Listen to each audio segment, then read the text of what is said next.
All right. Hello, everybody, and welcome to Good Morning Xbox. I'm your host, Axel1324.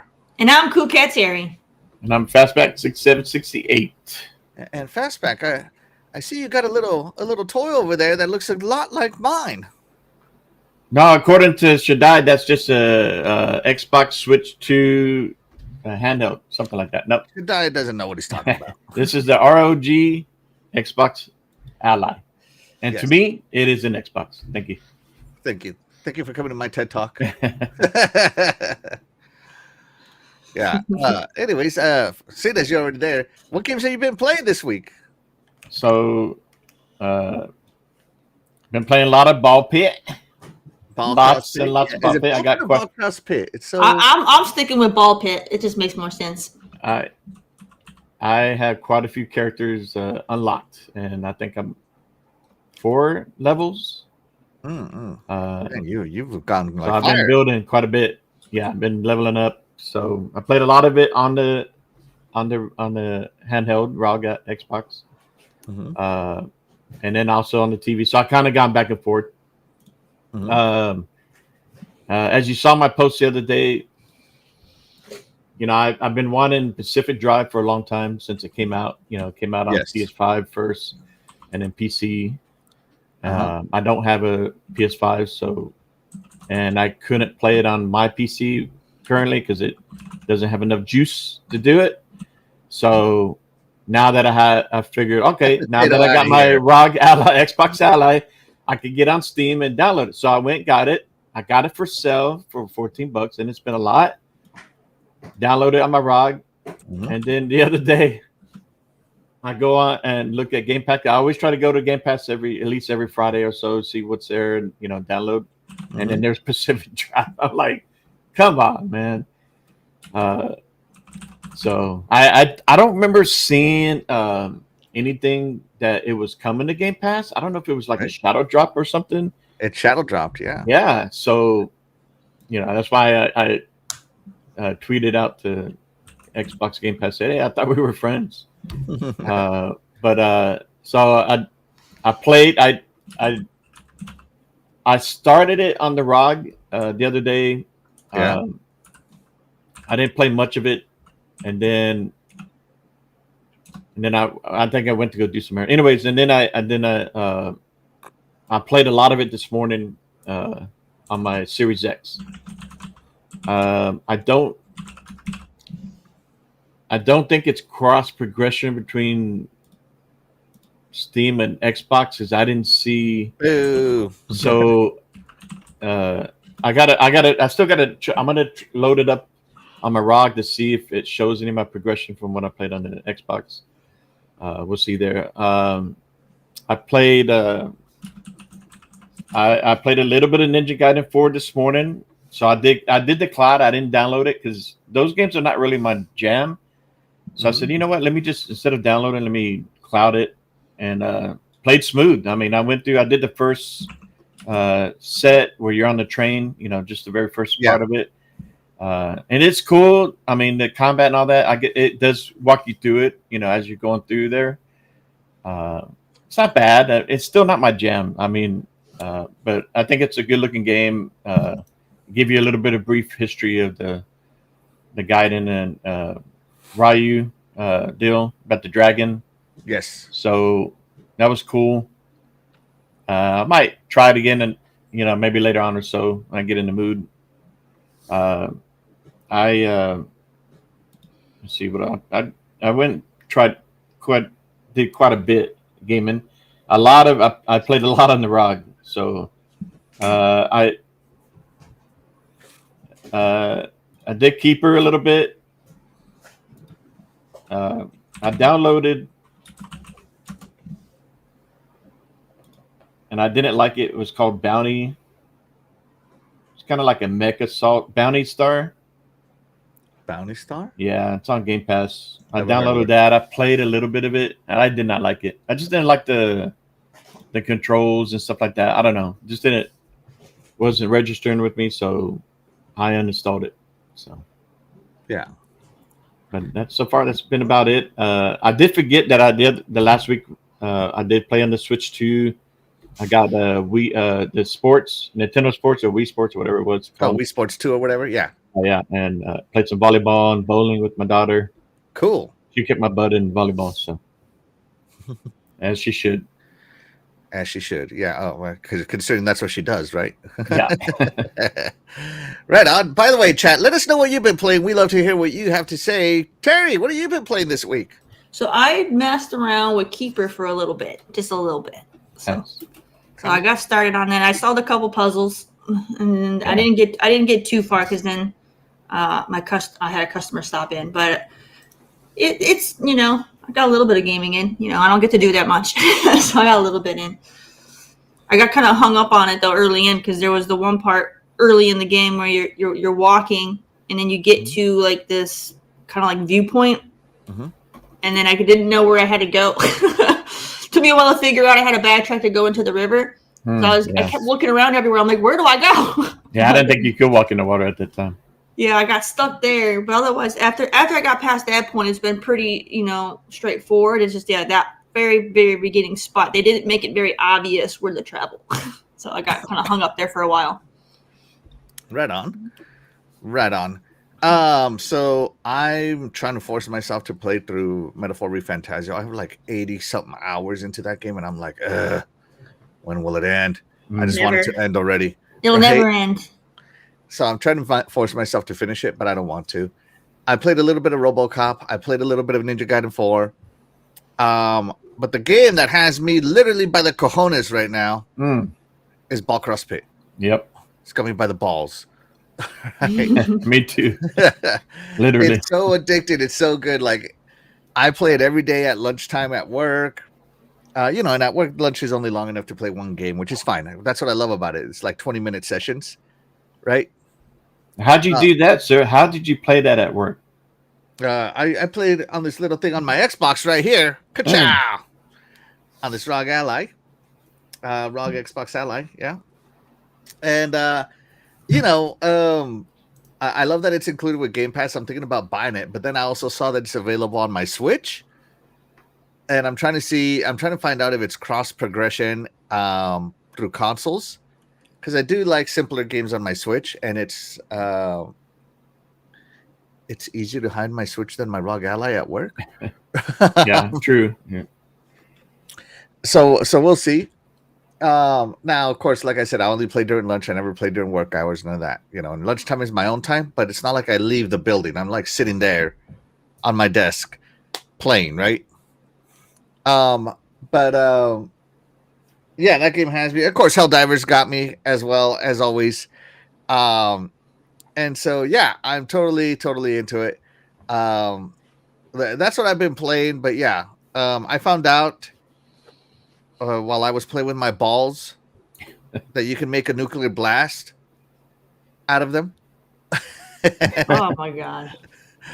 And so that was fun because, if you combine, fire and iron, you make a bomb. Yeah. And then you can evolve again, fire the bomb with poison, and it turns into a nuclear blast. Yeah. I was like, that's cool. Double evolution. I don't think I got there yet. I've done a lot of mixing, but I don't think I've done that one yet. Yeah. I downloaded like an evolution chart, I guess is what you can call it. Yeah. I don't know what else to call it other than an evolution chart. Hold on, let me show it to you. You get the ninja unlocked? And I have the ninja star. I hate it. Yeah. Yeah, it's not all that. Because it goes through all the way through and it doesn't come back, and it loads so many bad guys. And when you get into harder levels, that thing's not coming back. All right, so hold on, let me see. Can I share this part of the screen here? So I can show you my ball chart. Check out my ball chart, Terry. Check it out. So I have this little thing where it shows you all the evolutions, right? So here's every ball. It's like a multiplication chart, right? So you can see what everyone does. And yeah, I figured out how to make a nuclear blast. I figured out how to make this awesome laser. It's really neat. It's really neat. The more you play, the more you unlock. Yeah, it's a really good game. Mm-hmm. So the two lasers, right? When they combine, right? Mm-hmm. And you get the you get the quad laser. Yeah. This one right here. Yeah. But then if you combine the quad laser with light, you get this laser. It's really neat. Mm-hmm. Yeah. So it's really fun. I really like the game. Yeah, And no, apparently it they is. already updated, so this chart is no longer there because now you can unlock the devil. Hmm. Hmm. I've So done yeah. quite a few of those, but and I got to the part where you can have two characters with you. When you Oh yeah, unlock yeah, that that's house, cool too. yeah. Yeah. Uh, It makes that, beating the levels really easy, by the way. it does. The only thing, there's one character, I think it's a Greek one, where they could choose whatever they want to do. Oh, that Uh, professor or whatever. and I hate him. so when I combine it with yeah, I didn't like it. I was like, damn it, that's not what I would have chosen. But Yeah. All right, let's check in with the chat. See what they have to say about what they've been playing. First off, shout out to Cheese is Nasty. Thank you so much for being here. You are the real MVP. Says The Outer Worlds 2 is amazing. Absolutely. Absolutely. Shout out to my buddy Doggy Dog 420. Thank you so much for being here. You are the real MVP. Played a little bit of Helldivers with him when I was struggling. When my internet was going out, I was sad on Saturday because the storm came in right after Iconic Video Games podcast ended. And as me and Doggy were talking after the show, my power goes out. yeah. So ended that show right on the nick of time. Let's see. Shout out to Outbreak Gamers, who is Web Dave. Thank you so much for being here. You are the real MVP. Appreciate you, buddy. And yeah, be sure to hit that like and subscribe. It helps us get discovered, especially in the live section of YouTube, where we compete for views. Be sure to hit that like and subscribe button, everybody. Shout out to Talos Ray. Thank you so much for being here. You are the real MVP. Appreciate you. He says, it's midnight here. Wow, where are you? Are you like in China? Let me know. Shout out to El Nini. Thank you so much for being here. You are the real MVP. He says, my PS5 is ready for Master Chief. Hey, man, you know, somebody had to bring the Halo killer over to PlayStation. You know, Yeah, I mean, you need something in the top 10 on PlayStation, Halo. right? What's the other one that they said that was called the Halo killer? I don't remember. Whatever, that other useless game nobody remembers didn't kill Halo. Isn't it just another remake to add to their other remakes? Hey, Remake Station 5, baby. We support you. Yeah. Oh, Terry with the low shots. Sith Lord 98, thank you so much for being here. You are the real MVP. Appreciate you. Big V Money's in the house. Thank you so much for being here. You are the real MVP. He says, what's up, Xbox Army? What's up, man? What's up? Let's see. And then he says, I'm only here for Terry's hot takes. Yes, Terry does have her audience. Shout out to Dan, the man Cunningham. Thank you so much for being here. You are the real MVP. He says, hey, all, how's everybody doing today? We're doing good. We're doing Go, good. Dan. Let's go, Cowboys. Let's go, Broncos. Let's see. Ninja Gaiden 4 is awesome. Keeper was a cool little game. Helldivers 2 is great. There you go, my buddy Doggy, what he's been playing this week. Yes. Let's see. Anybody else post anything of what they've been playing? And then he say, is it really an Xbox though? It sure is. Yeah. It sure Feels is. like an Xbox, looks like an Xbox. So to me, it's an Xbox. That's right. But, you know, an Xbox that plays PC. Of course, it's versatile, right? If you want to play PC, you can go do it on the Windows part of it. Hey, you know what? You can do Steam and other apps. It's all good. It's all what you want out of it, right? If you want a console with no updates and all that stuff, I want you to know there's an Atari out there for you. Let's see. Halo 7 will be day on PS5. It sure will, man. It sure will. I called it a long time ago when they talked about that only 4. I said, I don't believe it. If you guys remember, I always said the whole slate's going. Why? Because I know Microsoft. I've been a Microsoft following person for a long time, and trust me, what they said is only good for 3 months. Just being honest. Hey, Phil has a boss, right? So yeah, he may be ahead of Xbox, but he's not ahead of Microsoft. So yeah, absolutely. Shout out to Sir X-Man. Thank you so much for being here. You are the real MVP. He says, I've been playing Battlefield 6. I heard that's pretty good. I heard that's pretty good. Yeah. Now, I just wanted to reiterate, I don't agree with the whole, every exclusive going over. I am very much against it. You can ask Terry. You can ask Fastback. But I also always said it's going to be all of them. And that's why I took it so hard at the beginning, and now I'm over it.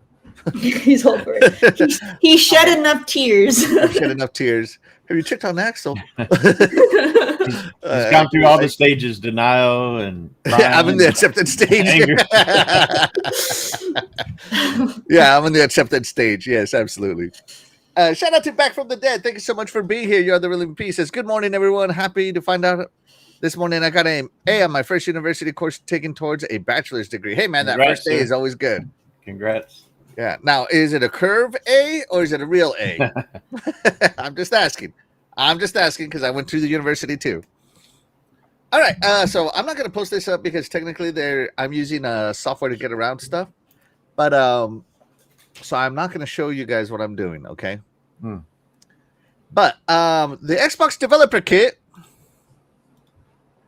went up in price, and everybody lost their mind on Twitter. It went from $1,500 to $2,000. Terry, I have a question for you. Okay. You've been reading gaming magazines since the 90s, right?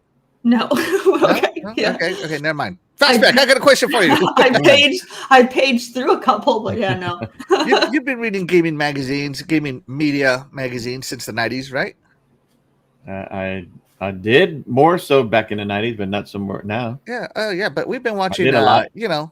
I've been watching gaming media show. I've seen it all, if you will, right? Mm-hmm. And I've been following gaming news for 30 years, 40 years. Is it fair to say we've been following gaming news for 30 to 40 years? Long time. Yeah. And never in the 30 to 40 years has anybody given two craps what a dev kit cost. This is true. Never, ever, ever. But suddenly, Xbox raised their price. It's news. And suddenly everybody cares. What? I'm just going to post this be very blunt about this. I don't care. The Xbox dev kit price increase. I do not care. Now, everybody was saying, like, oh, what about the indie studios? Indie studios still get it for free. Stop crying. Right? And so this is just the media being the media, trying to add more hate to the, Xbox price increases, which those I care about because they affect me directly, right? But the dev kits, as a consumer, I don't care how any of my stuff gets made. I just care that it gets made.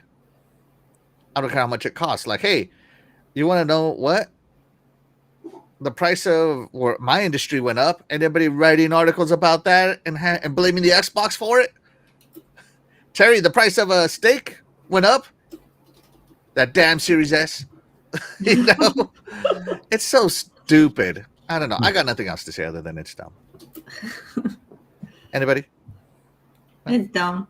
I never heard anybody complain about that, before. I mean, I'm sure dev kits have always gone up in price over the years. And, if you're a smaller studio, you don't have a lot of money, you're like, damn it. But you find a way if you want to make that game and put it out on Xbox. So, I don't know. It's a waste of time. Yeah. Complaining about it doesn't affect us. Yeah. Hold on. I gotta send a text real quick to somebody. Hold on. And really, what, it's $1,500? Is that what it said?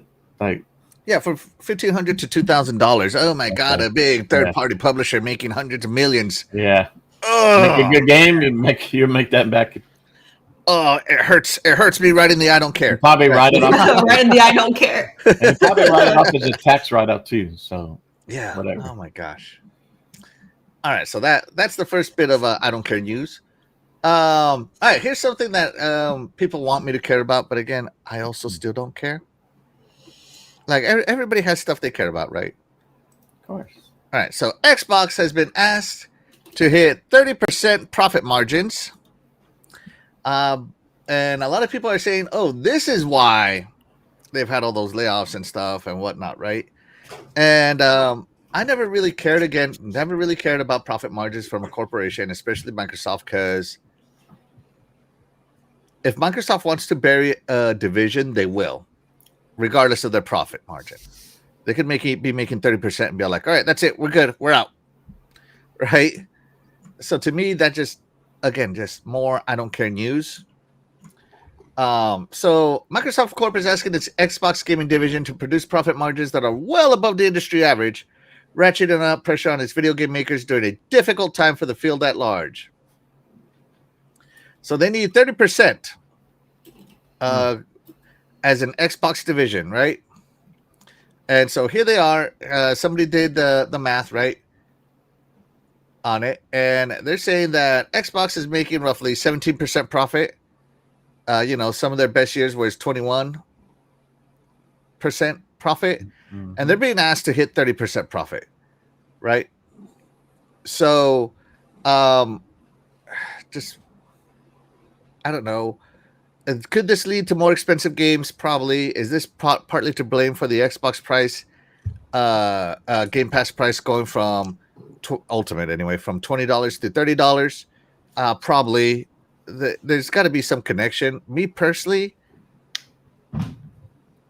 I work in an industry where our minimum profit has to be 40% to keep operating.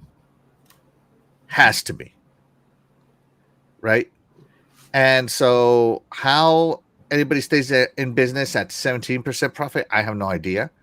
Maybe it's because they're dealing in billions, whereas I'm dealing in not billions, right? Yeah. So 17% of $1 billion is a lot more than 17% of what we're doing. So yeah, I just don't see how anybody could. I can't see how my industry would stay above water with engineers and everything at 17%. And I know this for a fact because a lot of our competitors have shut down. So I also don't think this is really out of the norm, as Nintendo themselves is over 30% every year. If you follow their fiscal reports, they break 30% or are right at 30% every year. So why not? And again, I kind of at the same time don't care. If they need to hit 30% and they do it by raising prices and all this other stuff, and nobody likes layoffs. I understand that layoffs suck for everybody as a whole, but nobody can stand there and tell me that prices wouldn't have increased without this goal, and nobody can stand there and tell me that those layoffs wouldn't have happened even if this goal didn't exist, because Microsoft literally has a layoff season every year right before Christmas. They have a huge layoff season. Am I right, Terry? Yeah, everybody does. Everybody, yeah. Yeah, Everybody does. right before Christmas. So all the layoffs would have happened anyway. The price increases would have happened, maybe not as steep, not this fast, this steep, but they still would have happened, I think. That's just my opinion, and I'm not defending this at all. In any way, I was just, again, I'm a little shocked because I didn't care to follow what their profit margin was personally. I mostly care about the games. I don't really care too much about their financials, because I'm just going to be real honest here. If Xbox dies tomorrow, I'm still going to game, because when I was a young kid, I used to game on this little thing called the Sega. The Sega died, and guess what I'm still doing? I'm still gaming. Well, Sega console. Yeah. But they're still making games. Yeah, and so that's I don't know. Maybe it's because I'm in a 90s kid, and the 3DO died, and the freaking TurboGrafx died, and all this other stuff. I saw major players come and go. And so to me, if another major player leaves, it's like, all right, on to the next gaming device, Yeah. Will I be sad? Of course I will. I'll be sad just like I was when I got to Sega, but guess what? I still gamed. I don't know. Terry, do you have anything to say about Xbox being required to hit 30%? Again, to me, this is almost like, to me, it's nothing. Yeah, I don't really see it as much. I mean, I feel like maybe they need more gimmicks, though. I think that's why Nintendo does so well, is they have a lot of gimmicks. Hell yeah. With like toys and things. So I feel like that kind of probably helps them out, since, all their games on their console are family oriented for the most part. I mean, they do have some adult ones, but it's marketed as a kid's console. Mm-hmm. So like they make a lot, they had the amiibos, they made a fortune off of these, and then I don't know how well Labo did, but And then they got the Mario Kart RC car that makes the tracks for the Mario Kart game. You know, they got their gimmicks. You know, they got their gimmicks to combine with their games to really make that money. So Xbox might need to maybe try, you know, instead of spending so much money on stupid controllers, maybe they should get something that people actually want to collect. Yeah. That's my 2 cents. I personally don't collect controllers. I would rather they make gaming memorabilia or something to collect instead of stupid controllers. Like every week, it's like, yeah, look at this new controller that I'm not going to buy. Like, you know, so that's my gripe. I'm sick of the controllers. I want them to actually give us something that we care about. Okay. There you go. Terry says, take my 30% on something else. Yeah, I'm just saying, I mean, how much money are they really making on these controllers? I mean, how many controllers does a person need to have? So, like, I don't know. And those controllers are expensive. You know, most of them are over $100 a piece. So it's like, my goodness. You know, I would rather, you know, have options to get something cool that I would want, not a bunch of controllers that are going to stay in a box. You know, so, and yeah. I'm sick of the controllers. Xbox needs to do something else. I love the controllers, Terry. No. Controllers are life. I don't mind them having like a special one for big major game releases, and that's it. They don't need to just keep pushing all this nonsense, though. They're pushing it too much. Okay. There you go. Fastback, do you care about the 30% target? No, not really. I've never cared about stuff like this. Honestly, I mean, game industry has always had its up and downs. All three of them have struggled at times, have losses, and then then they come back. To me, I think Xbox has spent a lot of money, acquiring studios and publishers. So I think that counts in that they need to make money to get that money back. So they are finding other ways. They're pretty much going third party, but they're still also producing hardware. They've already come out and said they have next gen consoles coming. You see the ROG Xbox Ally. You probably see more stuff like that. Where they partner up. And I'm kind of with Terry. I mean, I don't mind the controllers. I think they do it because a lot of people like them. A lot of people are buying them. That's probably why they keep doing it, and people are collecting them. But I would also like to see. They don't have franchises like Nintendo, because Nintendo, they could do. I mean, they got a damn theme park for Nintendo now. So is Xbox there? No, but they're capable of. I remember a while back I tweeted like, "What since we're going all digital." And people are complaining, well, now they're not selling physical. Now they're giving me an empty box with the code, right? Well, why don't they sell figures? You have the main characters and then put the code on the bottom of it or something like that. Oh, like an amiibo? Yeah, kind of like amiibo. And then you got the code and use the code. And then you got a little collectible put on your shelf. I mean, or do more licensing deals, so people can go out and buy like Nerf guns or whatever that are like Halo or Call of Duty or Gears of War or whatever, like they're sitting on a fortune. They're just not doing anything with it. They're slowly getting there because you see some of their like Halo. They had a Halo TV series. Now that they own Bethesda, now we've seen Fallout, and that was very popular. Oh, dude, Walmart. My Walmart is packed, or not Walmart. Target is packed full of Fallout the TV series stuff. So I think they are getting there. They're behind Nintendo and Sony, because Sony, because of the movie part of the business, they're able to help provide a lot of that stuff between PlayStation and their movies. So, and then of course, so they're getting there. I think they're working on it. So, oh my gosh, I'm gonna have to time out. Dan the Man Cunningham here. Good morning, Fastback. Go Cowboys! I almost threw up. No way. It's all about Broncos country up in here. Fastback, did you know that if we win today, it would have been 30 years since you guys beat the Broncos? Well, I'm hoping for it, man. You guys got to keep it alive, just like your Super Bowl Every hopes. team loves to beat the Cowboys. It's okay. See, every team, that's your Super Bowl, even though you don't win a Super Bowl in a long time. But as long as you beat the Cowboys, that's your Super Bowl. So What do you- we won a Super Bowl in 2015. You guys haven't won a Super Bowl since you were a baby. it's all It's right. before you had even fuzz on your face. It's all right. That's okay. Hey, that's the same. That's the same hope and dreams that the Bears fans have. Okay, Yeah. they're still holding on to 86. Was it 86 Cowboys or aren't the only 85 ones or still 86 waiting. or whatever it was?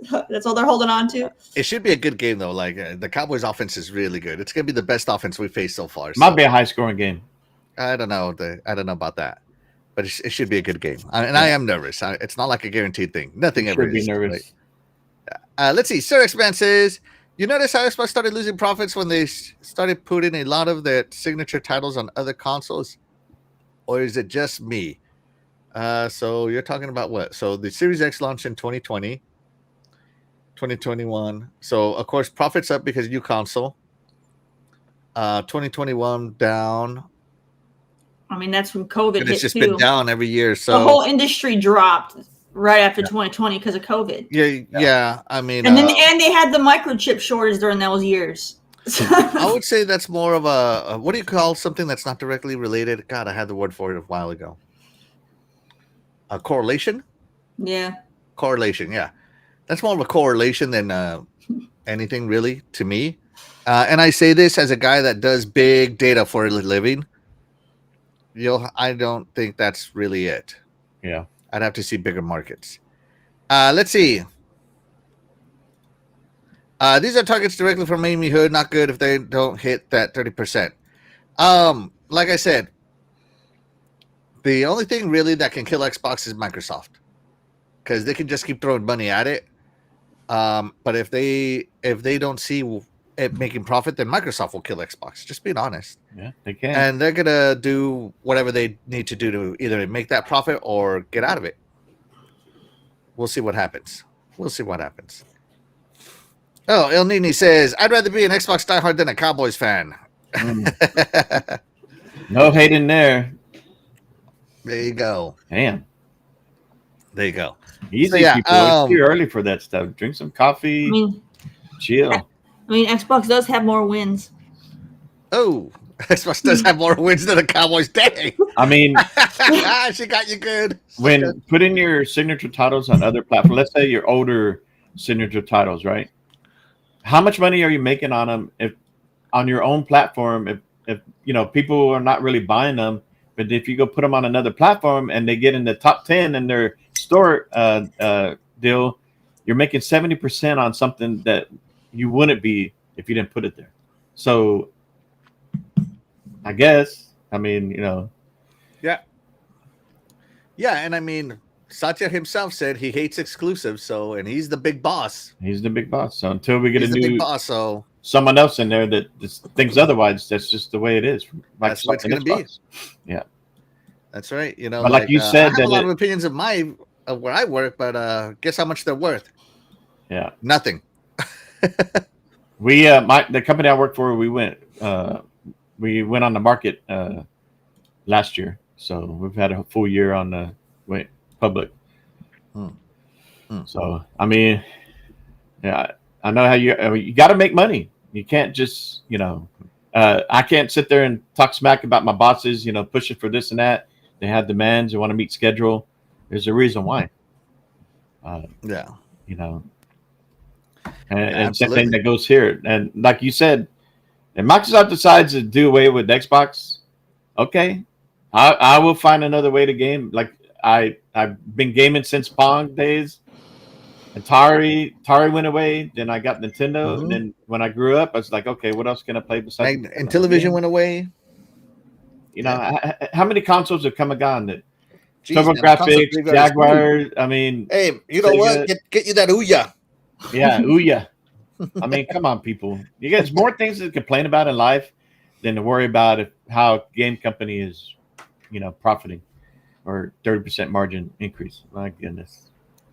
And by the way, I find this to be so ridiculous. I don't know. Maybe I will show this. Let me see. I find this to be so ridiculous that I posted a little reply to somebody. There we go. Let me zoom in so all the side stuff gets out of the way. Go away. Okay. Here we go. So somebody's Microsoft CFO fails to consult Twitter before setting profit targets. Yeah.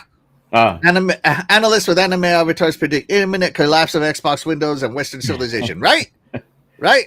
No lies detected on that one.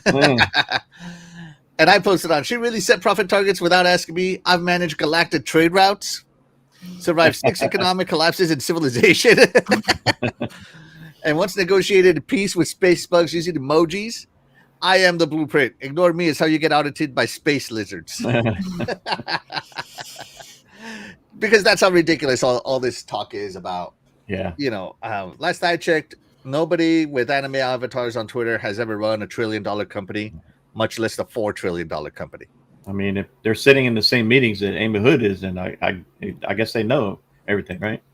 Yeah. And again, this is why I don't care, because I don't know what I'm talking about. And I don't like being just the guy that's going to say something and then end up eating my words 3 months later when Microsoft changes direction again. I mean, it's okay to talk about this stuff. Yeah, but they talk like they know better. Yeah, but if this dictates your gaming, like, and changes how you game, really, you're just missing out on. Xbox is all about bringing games to wherever you want to play on multiple devices. Absolutely. So they don't give a damn what you think about, them raising their 30% profit margin on. They want you to play the games how you like and where you would like. I mean, so what? Yeah, so what? And by the way, guys, the Xbox that you knew is dead. I'm just putting it out there. Your console-only Xbox is dead, has been dead for a while now. It got announced. Those of you that are still be like, oh, this is going to be the death of Xbox. The Xbox you want is dead. The new Xbox is here. The multi-plat, not multi-plat. What is it? The platform. Xbox has a platform ecosystem on multiple devices. The Xbox ecosystem is here. Yeah, and I think it's awesome. I say it's evolved. I mean, people got to understand you gotta evolve. You gotta evolve. It's just like music. You got your artists that refuse to change their sound to keep up with the times, and then they phase out, right? Yeah. And then you have the artists that have been around for like 3 decades because they continue to evolve as music continues to evolve. So. Yeah, and me personally, I'm so glad that Xbox is finally doing what they want. Just being honest, because like a lot of what happened with the Xbox One, a lot of the things people are complaining about today about not being able to share the digital games, not being able to trade in the digital games, blah blah blah. The Xbox One was literally addressing all that. People complained, and now we have this. Yeah, and they wanted to work with GameStop on that. Yeah, so but GameStop did not want to do that. So to me, maybe GameStop be in a better position nowadays instead of worrying about trying to bring people into your store to sell physical stuff. And maybe if you bring them in to kind of do digital trades and stuff like that or whatever. I mean, look, these 3 companies are different. Microsoft is Microsoft. So how they run Xbox, not like we said, now they're starting to run it how as a whole part of Microsoft, how they're going to do Xbox, right? That's right. PlayStation is part of Sony. And Sony's, about the movies and this and that and music. So the games that they produce are high quality because they have the people who can do that. They bring that kind of creativity. Yeah. So, and then the Nintendo's Nintendo. A lot of us grew up with Nintendo, and they have franchises that register with us. And some of us continue playing Nintendo as we get an adult. They started as a toy company, right? That's why is why they continue to push all their toys and stuff with their stuff. So they all do something different. And then you got Steam on PC. Steam has done a great job with the, Valve, what they've done with Steam. They've pretty much taken over the PC gaming market, right? So when you think about PC gaming, you think about it's Steam. So there's nothing wrong with the differences that these gaming industry companies are doing. I certainly don't want Nintendo to be like Xbox or Xbox to be like PlayStation or PlayStation to be like Nintendo. I love that they're different and doing different things to try to get my money. Just being honest here, each one of them got to convince me to spend my money. And I love it. I love the variety in it. And I don't want them to ever be like one another. I definitely want them to have different approaches because who knows? Maybe I'll try it over here and I'll love this more. I'll try, maybe like I love my Nintendo Switch.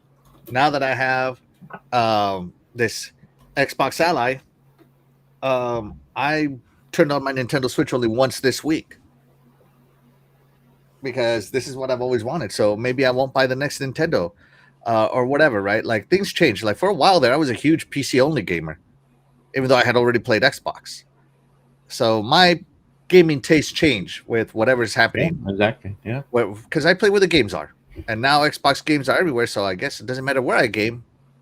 I play where the games are. All right, let's see. Doggy Dog says that's what we do at the shop. Whatever it takes to make that money.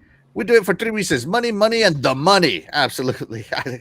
Yeah, that's why businesses are in business, right? Mm-hmm. This isn't UNICEF. I mean, if the companies don't know how to run a company, then how are they going to pay your employees? Right. Crazy Greek Dude says, Good morning, Crazy Greek Dude. Thank you so much for being here. You are the real MVP. Happy Cloud Gamer is in the house. Thank you so much for being here. You are the real MVP. He says, money is king. Absolutely. It really is. It really is. Guys are talking about football. I love it. Doggy Dog says, right, seeing people act like they know what's going on is hilarious. Hey, I want you to know, man, civilization taught me everything I know about running a $4 trillion company. That's right. Yes, absolutely. Shout out to Glinzer. Thank you so much for being here. You are the real MVP. So it doesn't seem that Nintendo has evolved. Great games, but evolved. Yeah, Nintendo went. If you look at the way Nintendo has gone, they've always had a handheld. Yeah. And then with the Wii U, they tried doing a tethered system, kind of like the PlayStation Portal is right now. And then the next generation, they did the Switch, and now they're inventing on that more with the Switch with mouse controls because they want that PC gamer folks as well to be attracted to the Switch. So Nintendo definitely evolves with the times, and they literally said Nintendo will evolve to however gaming evolves. The executives at Nintendo said that they've been trendsetters, whether you like it or not. Like the Wii, right? When the motion controller, what did Xbox and PlayStation do? They responded with the Kinect, and then the lollipop controller. Yeah, the move, the whole motion stuff, right? Yeah, and then now Nintendo evolved to a hybrid console, and so I could see Xbox doing it. I mean, I would like that for an Xbox, dude, and maybe PlayStation might do that too. I don't, who knows what's going to happen in the future? You never know. But I'm just saying. Yeah. I love the evolution of video games. This is why I'm a gamer too, because I love that my next console is so different from my current console. I love the evolution of the consoles personally. Yeah, but they've all brought something innovative that's changed each and every one. Yeah, yeah. Let's see, Doggy Dog. Yes, they've evolved it into a doorstop for Doggy Dog. Yeah, yeah. Back from the Dead says the discussion around NFTs sure came and went quick when they considered it for digitally trading games. Yeah. The activator for the Genesis, the ultimate motion control. I remember that thing. Oh my God, so stupid. I had a G-Force for my Nintendo too with the hand wavings. Yeah, I remember that. All right, let's move it along here, shall we? We've talked about this topic enough. All right. Speaking of exclusives, the PlayStation exclusive Pacific Drive got moved over to Xbox. Woo! Shadow dropped on Game Pass of all places. Fastback, talk to us about your pain again. So I've always wanted to play this game since day one. It was on PS5, and I didn't have a PS5. It's on PC, and I don't play on my PC because it couldn't handle this game at the time. So now that I got a ROG Xbox Ally, I bought the game on Steam.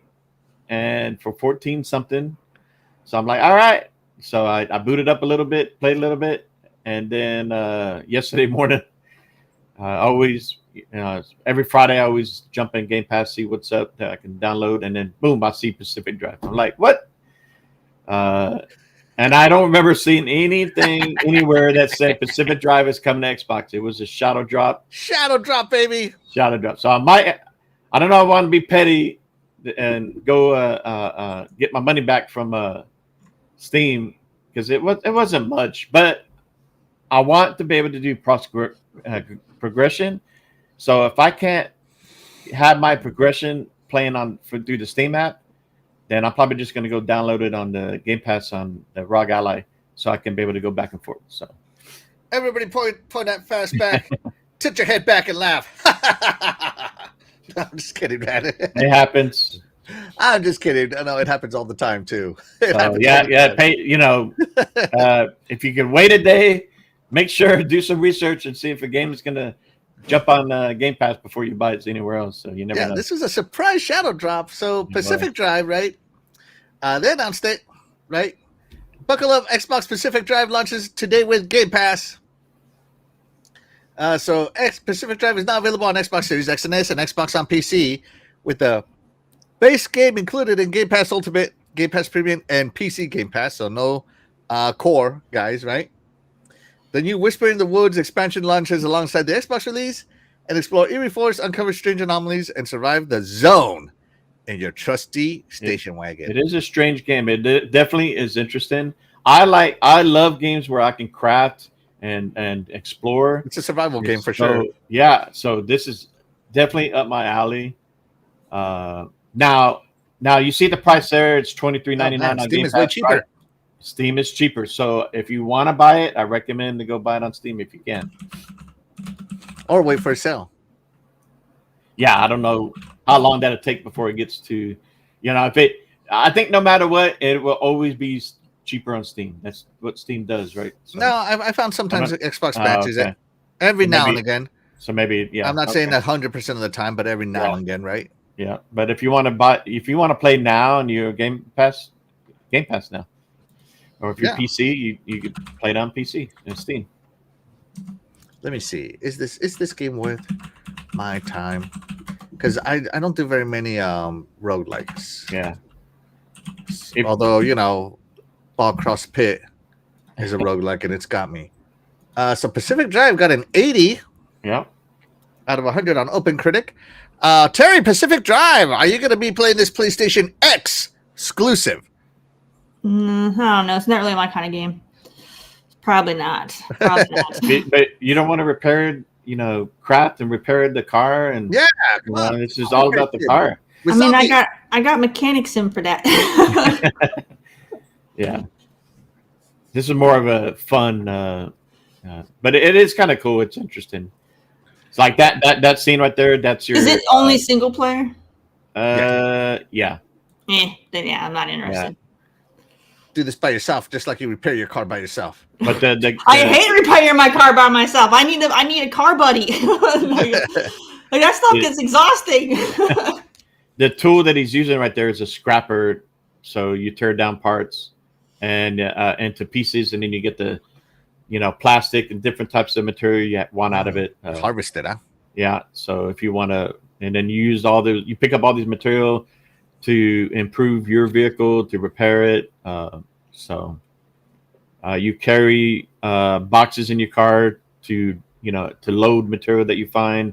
You have a backpack, and then you have a little crafting station in your car. That's cool. Look at that. Yeah. So this is like a dematerializer or something. It's like a little satellite map deal. So you use that to help map you around when you're driving around. I haven't got so the car itself. You can add abilities to help you defend yourself. I came across these drones when I was on the main street, and then they picked me up and took me off the road.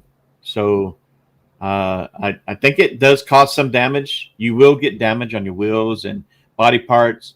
And so over time, you can just craft some stuff and you can repair them when you're out on the road. But I think if you want to do major repairs and upgrades, it'll be back at the garage.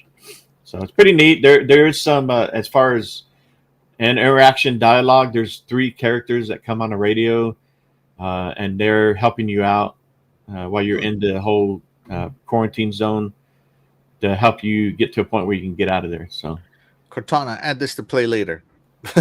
I might check it out. Yeah. All right, let's see. So let's see. Glinzer, shout out to Glinzer. Thank you so much for being here. You're on the real MVP. He says, Pacific Drive, if Silksong can do a shuttle drop, hold my beer. Yeah, they did.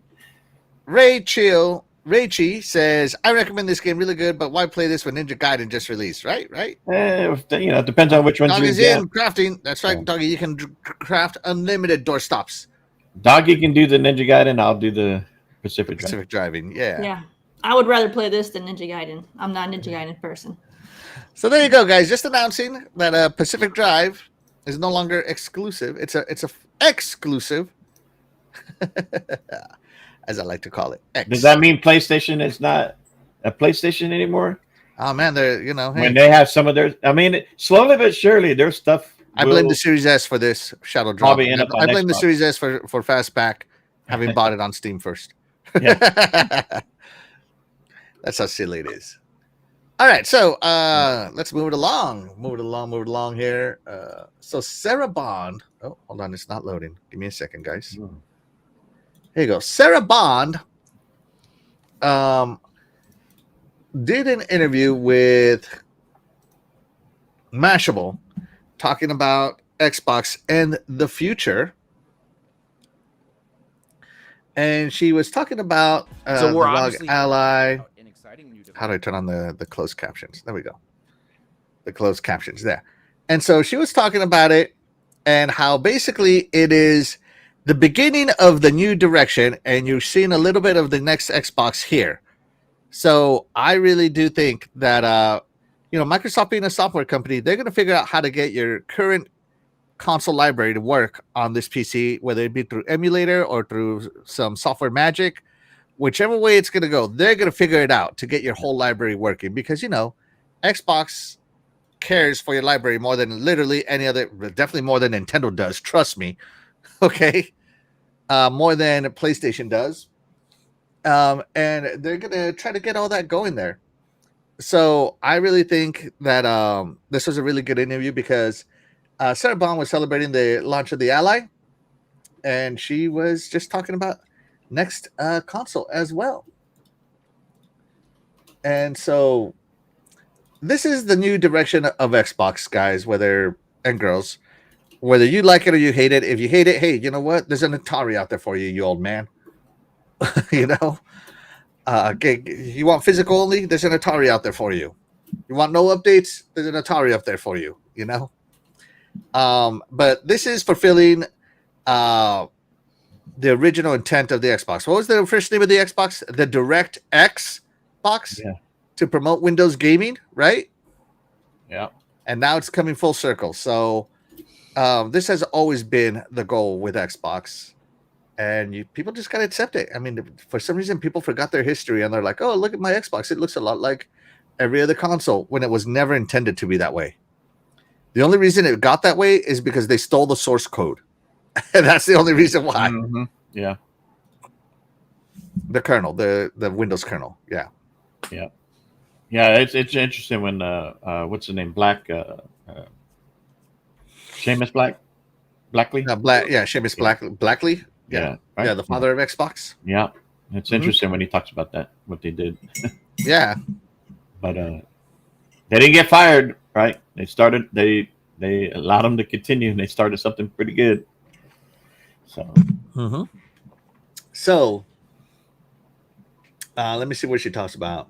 How does AI fit into it? With AI functionality, was the pricing, rumors related? Can we expect? All right, here we go. Rumors. Let's go to the rumors part. I'm going to put the volume up here. Next gen console will be almost more like a gaming PC. And when there's a lot going on and there's a lot of different things that people want. Interesting. Yeah, the rumors are that the next gen console will be almost more like a gaming PC in a lot of ways. That it'll be super high powered. I don't know if you can speak to that at all. Super high powered, yeah. That would be helpful for me, because there's a lot of PC games I'd love to play, but like I said, getting the barrier of entry seems like it's really high. So if there was a console that could kind of be a gaming PC and console in one, that would be helpful for me. I don't know what you can tell us about the next gen console. Any? Well, I can tell you, you're right, that the next gen console is going to be a very premium, very high end, curated experience. You're starting to see some of the thinking that we have in this handheld, but I don't want to give it all away. We're talking. There you go. So the next Xbox is gonna be more like a PC. That's right. Now, remember, they were talking a long time ago, if you remember, oh, the Xbox Series console is going to have a replaceable GPU so you can upgrade it. Oh, the Series X console, you're going to be able to swap out increase the RAM. They were talking about it as if it was a PC. I don't know if you guys remember those rumors back in 2019, 2020 timeframe. I don't know if they're going to go that route. I feel like they're probably going to do more like what they're doing with the handhelds, where they're going to make it a Windows machine to where you can play Xbox games and PC related stuff just like you can on your handheld. I think that's probably more the route they're going to go, to where it's going to be like a Steam Xbox machine. Yeah. The Steam did try this with the Steam, what was it called? Steam Machine? And they failed miserably. But this is Xbox. This is powered by Xbox. Thousands of games. Xbox Play Anywhere is coming in strong now. Very premium, very high end, very curated. Keyword here is curated, which means that it's going to be custom software overlays over the Windows kernel, as Xbox has always been a custom OS overlaid on a Windows kernel. Always. Just saying. Yeah. I don't know. I'm excited for it, and I love it. How it's going to be more play anywhere, and they're merging the PC gamer and the console gamer, and it makes sense. The PC gamer is the only gamer really, the only gaming market that hasn't flatlined. And they also found out that the cloud market was there to be taken care, to be captured. And there are cloud only gamers. Trust me, there are. Mm-hmm. So. I like all this. I like the way it's going. I love how Xbox is just in more places and how it's going to be so much easier to find Xbox gamers no matter where I go. Like, hey, you play Xbox? Yeah, I play Xbox. Hey, what about you? You play Xbox? Yeah, you play Xbox. Console wars are dead, guys. Content wars are in. Yeah, I mean, be a gamer. Don't be a stupid console word. Only BS. I mean, it's gotten old. I mean, really old. So. Yeah, and we'll talk about Halo later, but I like the fact that if you got friends on other platforms and the games are cross-play, you can play together. Like, the whole point of me getting an Xbox originally was so I can do LAN parties for Halo. So now you can play Halo and other games together on multiple platforms. So there's nothing wrong with that. Absolutely. Yeah, I know, man. It's gonna be fun. Let's see. Glitter says, very premium, very high end. Guess they believe in economy will support it. You know what, man? If you can't afford the good Xbox, they got an Atari out there for you, man. No, I'm sure that they're gonna be in line with targets. Just being honest though, consoles nowadays are already hitting $700. Like even the PS5 Pro came out at $700. And this thing is going to blow something like that away out of the water, you can expect this to be close to $1,000. Yeah, it probably will be there. expensive. But I do hope that they have, the way Xbox, they do 2 SKUs. Maybe one SKU will be kind of like a hybrid handheld that we would like. And then the other one would be your traditional high power, like the Series X, will be more expensive. But if it can do kind of like what they're doing with the ROG Xbox Ally, where you have the OS and then you have the option to play, Xbox Game Pass ecosystem and then, Steam and so on. I'm all for it. There's choices there. It makes it a simple gaming machine. Gamers like Jago and Doggy Dog don't want to play PC, but okay, even if the next gen gives you that capability, okay, they're not going to do it. They will just continue doing what they want to do on Xbox, and it's still there. Absolutely. Yeah. I'm trying to convince Donkey to get a ROG Ally because it's really not. It is. I only game on this thing, and it's awesome. So, yeah.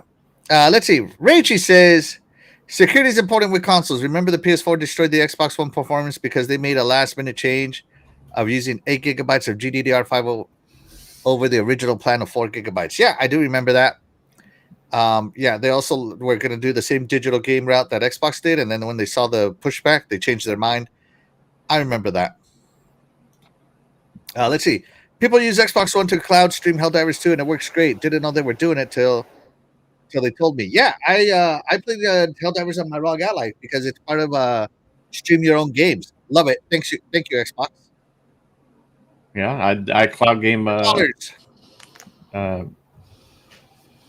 We call it this morning the Ninja Gaiden 4, and it worked great. I couldn't even tell you if I was playing installed or downloaded or cloud. So yeah, that's pretty smooth. Of course, everybody has different internet, so yeah. I mean, it's very dependent on internet. Yeah, but at the same time, I'm just glad that option is out there. That's all I'm saying. Right. Let's see. El Nini says $1,500. Oh man, that would be a little too much. Here's the part that gets to me. Xbox made the lowest barrier of entry, the Xbox Series S. Yeah. And people made fun of us. Yeah. Made fun of Xbox gamers who play on it. They basically called them poor. And now Xbox is going super high end, super this. And if it's $1,500, people are going to be like, oh my God, it's unaffordable. Da, da, da. Look, I think Xbox, and I'm so glad this is happening personally, I think Xbox is tired of trying to appease everybody, and they're just going to do them. They're tired of listening to the Twitter sphere and all that stuff, and I think they're just going to listen to them. And I, for one, am super happy they are. Screw that. So, because no matter what they do, they're going to get ridiculed. Just being truthful here, right? And so, whatever happens in the future happens, and we'll see where it goes. And like I said, I'm super happy that they're finally walking the way they want to walk without listening to anybody. If you want to be part of it, come on in. If you don't, go away. Yeah. You can play our game somewhere else. And people can't really compare the price of the Xbox ROG X and try to say that the next gen console, because unless they're teaming up with Asus and they're making the next gen console, then it probably will be expensive because Asus wants their money. Just like with this ROG, Asus is the one who dictated the price. It's their hardware. Xbox teamed up with them. Asus does not like to be associated with cheap, affordable anything. Asus wants their money. That's why Asus wants to be seen as a premium brand. You can buy the exact same thing, just Asus branded. Yeah. And expect to pay 25% more. But I don't see the next gen console being $1,000. I could see the high end maybe. So I think we should put a bet on it. Well, I'll bet you $1,000. It's at least $1,000. I'll say 700. No, I don't think it's going to go that high because Xbox is themselves and they can dictate. They're going to lose money. Because it's their product. So I'd say $700 for theirs. Their high end. I think the lower end will be $500. The S and the X will be $800. I'm thinking that there's going to be a $300 gap between them. That's what I'm thinking. We'll see. A $300 gap between the low model and the high model. I can't see them doing the next gen console at $1,000 though. Yeah. Let's see. Terry, what do you think? Are you excited for the high end curated Xbox experience that's coming? Yeah, it's gonna be sweet. I mean, I'm in no rush for it. But I mean, whenever it comes, and I'll definitely get it when it gets here. It's just, I don't know. I feel like this generation is going at a good pace that I'm not really in a hurry for this one to end. Whereas like the Xbox One gen, it was like they were having such a hard time with terrible marketing. It was kind of like, we kind of got to get this over with and move on, Mm-hmm. So I don't know, like this has been a good gen for me. I haven't had any complaints. They've had a lot of great games come out, and and the hardware works really well. I have never had any issues with the console, not performing properly or having any kind of like problems, like out of the gate. Mm-hmm. So it's been a great gen. So I'm in no hurry to go on to the next one. So, but I'll still buy into it when it gets here. Yeah. Doggy Dog says, I'm checking in with the iconic chat. They say, day one here, bring on that premium. Absolutely. Doggy says, I get the FOMO for the ROG from you guys. LOL, you do, man. You're missing out. You're missing out, Doggy. A real Xboxer would have one. Look at you fraud. Let's see. El Nini say, if the 2 terabyte Xbox is $800 and the ROG is $1,000, this thing's going to cost a penny. Yeah, absolutely. Well, I mean, if they put the 2 terabyte in it, I mean, Yeah. that dictates how much hardware is too. How many I hope they terabytes? don't How go with much proprietary memory, man. That's the only downside to the hardware Yeah. that memory expansion, while it's convenient, that proprietary memory is so expensive. Let's see. If ROG Ally X is $1,000, $1,500 for what Sarah called high end, doesn't seem far off. You know what? If the high end is a hybrid console that you can dock like a Nintendo Switch, and it can be both your console and your portable, I'm in. But we'll see. Yeah, you can dock it, so it's a handheld, and it's a docked console, and it's a PC because you can do Steam and all other Windows stuff on it. Yeah. Like that, that would literally be worth it because you literally are taking up every platform at once. You're doing what Nintendo does. You got a PC on there. You got the best of both worlds for for standard console. High power. What PlayStation boasts. You basically would be everybody. Yeah, it's going to be all three. And you know what? This 100% speaks to male gamers because, we love our 3-in-1 soaps. I do. Oh, my God. And shampoo, right? That's right. That's right. This next Xbox is going to be shampoo, conditioner, and body wash all in and one. Deodorant. And that's why you all feel so like your skin is so rough and coarse and sandpapery. You guys lack moisturizer. We don't depend on moisturizer. Let's see. Rachie says, PlayStation players poor shamed the Series S users, then call us arrogant PC gamers with their $1,500 plus ugly PCs. Yeah. And you know what? If $1,500 is too much for you, I got a video for you all here that I played. I was saving this for Shaddai, but he's not here. Hide the money, y'all. There's poor people around. I love that one. Yeah. Let's see. El Nini said this is going to be priced to sell to the hardcore 5 million units at most. Hey, I'll buy it. Cut me in. One of the 8 million. Let's see. Dog's calling it $999.99. That's right. Rachie's in at $997, $999.97. That's a Walmart sale right there. That's a Walmart sale. El Nini's in at $800. Let's see. Anybody else got their prices? Put their prices in the chat. I'd love to see what you guys have to say. Let's see. Glitzer says, we'll compare price of Series X to Switch 1. Now think of the next Xbox to Switch 2. The Switch 2 is roughly $200 more, so that's almost 50% more than the Switch 1. Yeah. There you go. Let's see. Rachie says, the only complaint I have is developers are making games run at 600p native resolution. Hardware can't fix incompetence. You know, that's why AI is there, buddy. That's why AI is there. I'm just kidding. No, I agree with you. But, I'm playing ball pit. No problem at 60 FPS, and it's not like a high-end game. And by the way, Ninja Gaiden 4 on the ROG Ally runs at 60. At 60 frames, and it looks great. Runs natively. All right, so yeah, just saying. There's ways. There's Jago Kukin, my other PC gaming buddy. He says 0 FOMO for the ROG. Shout out to Jago. Thank you so much for being here. You are the real MVP. I kind of agree with Doggy here. I remember we used to be going for native 4K. Now they're doing 480p upscaled. Stupid. Yeah. Well, because it was all about selling those TVs back then when the TV started coming out 4K. Jago says, bring on that $1,000 next gen Xbox day one, baby. Yeah. There you go. He's in. $1,000 in. Richie says, can I do my taxes on it? Why not? I mean, I'm not going to do my taxes on my ROG Ally, but I could if I wanted to struggle in life. But yeah, all you got to do is switch over to PC and go to the TurboTax. How hard is that? Come on now. Yeah. Sorry, guys. I don't do my taxes. I got people for that. You know who does their taxes? Hide the money, y'all. There's poor people around. Oh man, I love that. The Chappelle Show is so funny. Let's see. Jago, yes, Jago, $1,000 plus whatever I'm in. My final console. There you go. Shout out to Dreadpool. Thank you so much for being here. You are the real MVP. Thank you so much. Let's see. I'll be dead by the time that next gen. There you go, Doggy. Doggy's going to be buried with his Xbox, baby.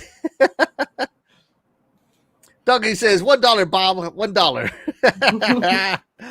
I love the chat, man. You guys are awesome. You can thank Unreal Engine 5 for that. Yeah, I've always hated the Unreal Engine. I've always thought the Unreal Engine is the worst, most power hungry engine in the world. I've never seen an open world game run well on Unreal Engine. Rockstar, the kings of open world, use their what do they call it? The Rage engine, Rockstar Advanced Game Engine, instead of Unreal, and look at what they can make happen. And I'm just saying, man, I'm not an Unreal Engine fan. I actually hate the fact that Halo has moved over to Unreal because I know the limitations of Unreal. Halo Infinite will not run on Unreal. I don't care what anybody says. Throwing it out there. Just throwing it out there. Unreal Engine is not that great. So at least we can all agree on that, right? Anyways, so Xbox is modified. So here we go. They put out new stuff, right? Play your Xbox across all devices. Let's count them. Count them, shall we? Xbox console 1. I knew you were going to do that. Xbox on PC 2. Xbox on handhelds 3. I can't, man. I can't. By the way, the Count was my favorite Sesame Street character, right? All right. All right. So console, PC, handhelds, on mobile, on TVs, on VR headsets. So 6. This is where the Xbox platform is, thanks to the Sarah Bond interview. That's where gamers are at. That's the gaming pie right there. You want a piece of the pie. Do gamers play on consoles? Terry? Yes. Oh, sorry. Of course. Do they play on PC? Yes. Fastback, do they play on handheld? Of course. Yeah. Do they play on their mobile devices? Fastback, you have a kid. Yes. Yeah. Do they play on their TVs? They're talking like Fire Sticks here. Yeah. I know Terry does. Terry uses it. Samsung has the Xbox app. That's right. And now it's built into LG TVs as well. Yep. And I actually, me and my friend, we both play on our VR headsets all the time. Because we like using the Facebook chat. So me and one of my friends, we play our console with our VR headsets. It's really fun. Okay. Yeah. Yeah. So, but do people play on VR headsets as the main VR guy here? Yes. Interesting. Bringing the games to where gamers are. This right here is an Xbox. This is what Xbox is all about. Yeah. Giving you access to your games wherever you are. Now, and other than Nintendo, who's been successful with the Nintendo, but that's Nintendo, right? Mm-hmm. PlayStation has had some good franchises. A lot of high numbers, but they still lost money. They are not selling enough hardware to be profitable like they would like. Yeah. So you can't sit there. The people can't sit there and say, we only want our games on one platform. And then if the company goes out of business because they listen to the gamers who think they know how to run a company, then you wonder why. Then you're gonna one day you might wonder why. Well, how come my favorite gaming company is not making games anymore? And my favorite hardware and ecosystem. Yeah. I think this is awesome. I think it's great. Let's see. Dan the Man Cunningham says, too bad Halo isn't running on InTick, right? InTick is amazing. El Nini says, my fridge with Android OS is an Xbox. Hey, man, they put out the Xbox toaster and the Xbox refrigerator, so 100%. You could play right. Burger Boy on it. That's right. Oh, I love Burger Time, man. Burger Time, yeah. Burger Time is one of my favorite. I said Burger Boy. That's a burger franchise over here at Septon. Yeah. Raichi says, to be profitable, they need gamers that buy the whole store library.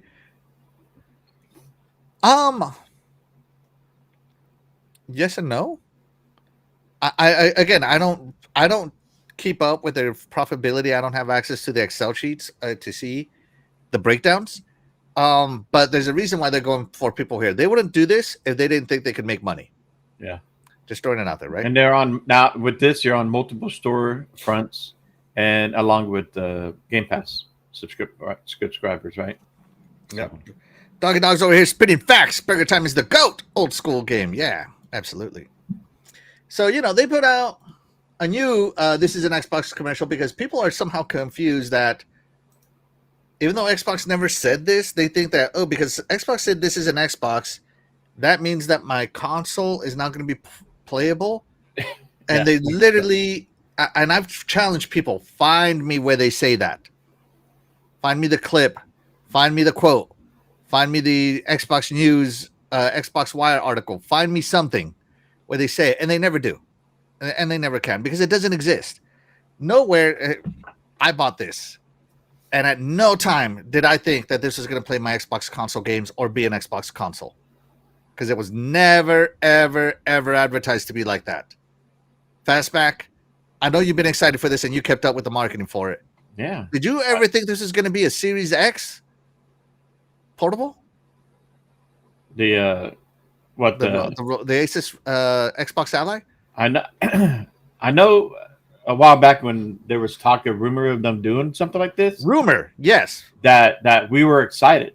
Yeah, but when the actual information came out, did they ever say that they would be a portable console? Yeah, they never said that. They never said we're it. switching over to handheld gaming only now. They buy to your console. Freaking Doggy Dog and Jago would. I don't know. Man, those guys might have had a heart attack right then and there. Love you guys, by the way. I wouldn't tease you if you guys weren't my friends, okay? Doggy Dog would take that door stopper up and start playing on that. So funny. So they put out a new commercial. Terry, you ready to see the new commercial? Let's see it. All right, here we go. So this is an Xbox I mean, commercial. she looked angry. She's focused, man.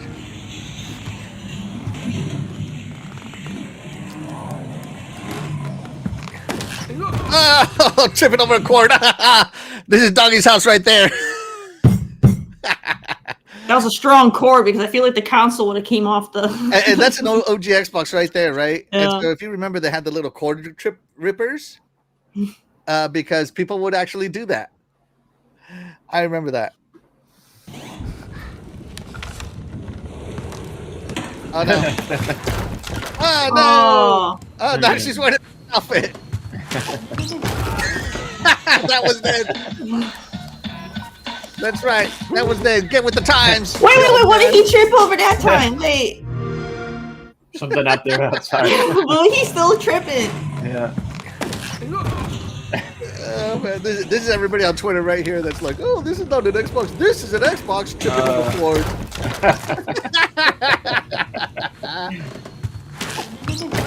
I love the table, man. I love the table. Now, play anywhere on any device. Love it, man. Love it. Terry, what do you think? I think it was a good commercial. Oh my God, tripping over cords. That's right. That's what people. This is what traditionalists want Xbox to keep being. Is basically trip over cords, never advancing, kind of gaming company. I don't know what else to call it. And that's not what they are. And people just need to get over it. Just like that man. I mean, for crying out loud, man. What about your furniture? What about your model ships? Think about the ships. Now, if anybody realizes that who owns Xbox, Microsoft. Mm-hmm. And what are they most known for that they started was the Windows, right? Mm-hmm. If Microsoft had just kept Windows to one device, let's say we're only going to put it on IBM computers, you think they would be as big as they are nowadays if they ignored all devices that they could have made fun of them from? Mm-hmm. I mean, come on, people. I mean, let's be realistic. This is not how a company who has the capability to evolve like this, they're not going to just stick to one device. They got in the game market. They did the 360. They did the OG Xbox. They did 360. They made some inventive things. Yeah.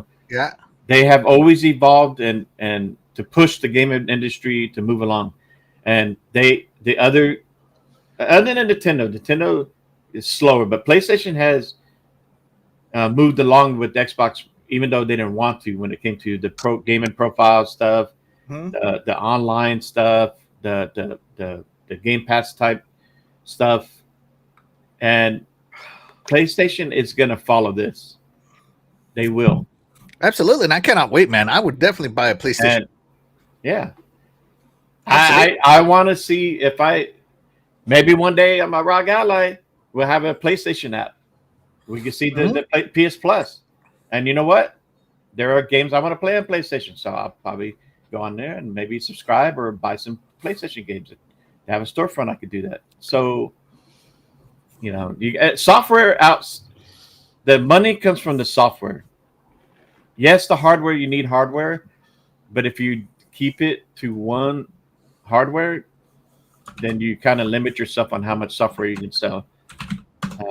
So this is the best way to sell a lot of games on multiple devices. So yeah, absolutely. And hopefully they're successful, and hopefully the whole gaming industry is. I want to see PlayStation. I mean, Nintendo will be the last to do this. May never do this, and as of right now, they don't have to. So as of this moment, yeah, but times change, right? And they can change in a literally. Gamers' preference can change in the middle of a generation, as it has happened before. Yeah, so absolutely. Let me see here. Let me catch up with the iconic chat. Dog says, I remember those chords. Shout out to Sinceres. Thank you so much for being here. You are the real MVP. Says, howdy, folks, fellow graybeards, podcast hoppers, and sneaky lookers. Yeah. Via Amy the Hoodster, Microsoft has done subsidizing the Hoodster. Microsoft has done subsidizing the hardware instead of put it on the front street. Premium hardware meaning premium price. You're damn right, man. Everybody's ready with their 1,000. Get your 1,000. Get your 1,000, man. Let's see. Doggy, not 90s commercial good, not 90-second commercial good, but nobody will ever be that good. Yeah. Microsoft next software advancement is called Doors. Hey, man, you never know. Shout out to D'Angelo Parker. Thank you so much for being here. You are the real MVP. He says Halo multiplayer. Yeah, the Halo multiplayer. Yeah. Let's see. El Nini says PlayStation's doing $30 billion a year. They're doing fine. Yeah, absolutely. I hope they keep doing fine, man. All right. You ready for the next commercial, Terry? Yes. All right, here we go.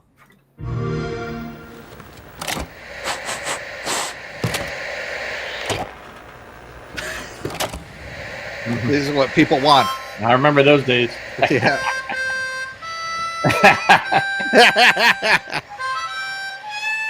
I don't remember whether we got a little bit smarter and we started using alcohol, Q-tips and clean.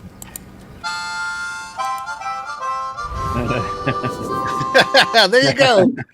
Out with the old, in with the new. Xbox is straight up telling you guys, your thought is old, antiquated. And I was there. I did that back in the day. I am an old school gamer, and I love new stuff. Get out of here with your antiquated accordion. What do you think, Terry? You mean harmonica?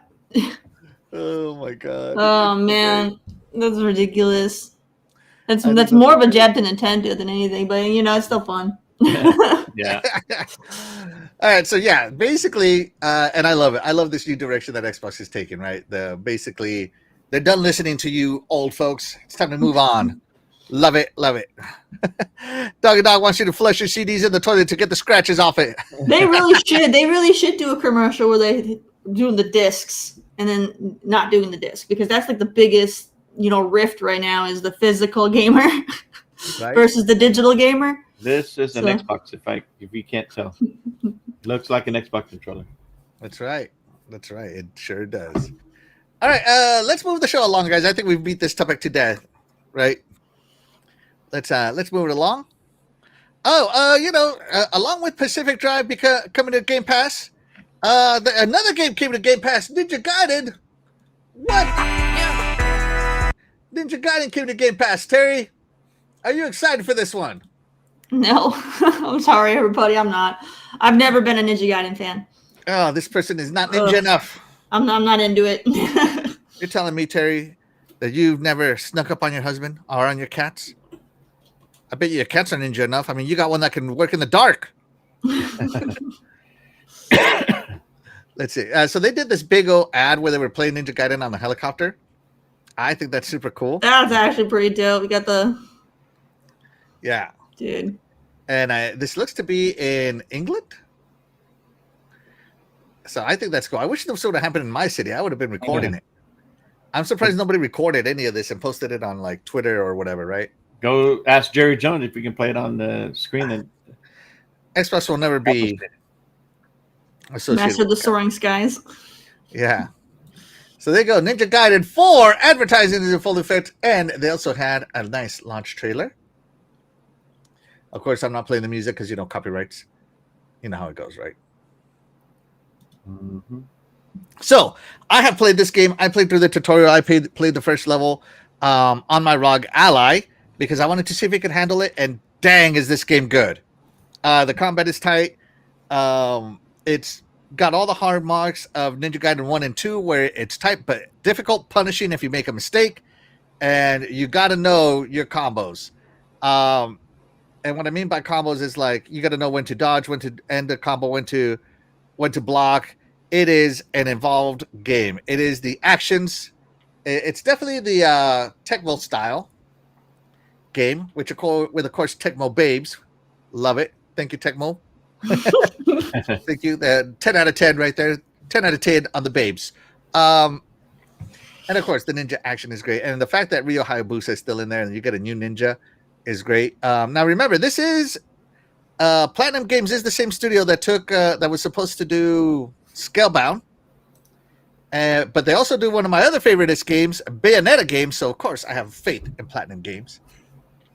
So, yeah, I really like this one. It's super cool.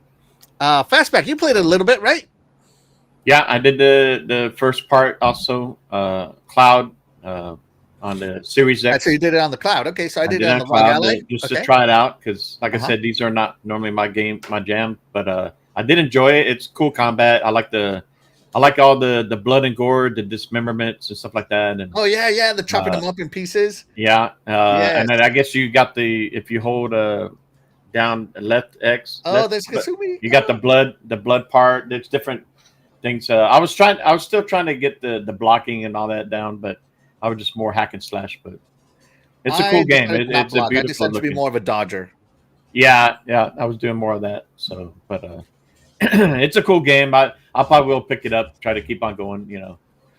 That's right. So this is an Xbox published game. So it's not made by Xbox. So this is what we used to call second party games.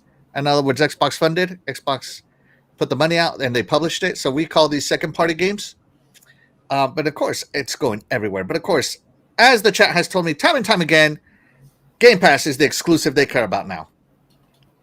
Not so much actual exclusives. So Ninja Gaiden 4 launched. It's looking great. In my opinion, I think it's looking amazing. Right? Amazing. Yep. And let's see. Doggy and Jago have the most time on this game of the people I know. It's got an 82. 82 launching to a phenomenal 82. Nice. Yeah. And I cannot wait to get more into this game. So let's see. Let me see. Catch up with the chat, right? Dog, who hasn't blown on the old game card? Actually, I never did. I took such good care of my stuff because I would only get 2 games a year. I have never blown on my carts that I have bought. If the rent ones, I did, of course. Yeah, the rent ones that I did, of course.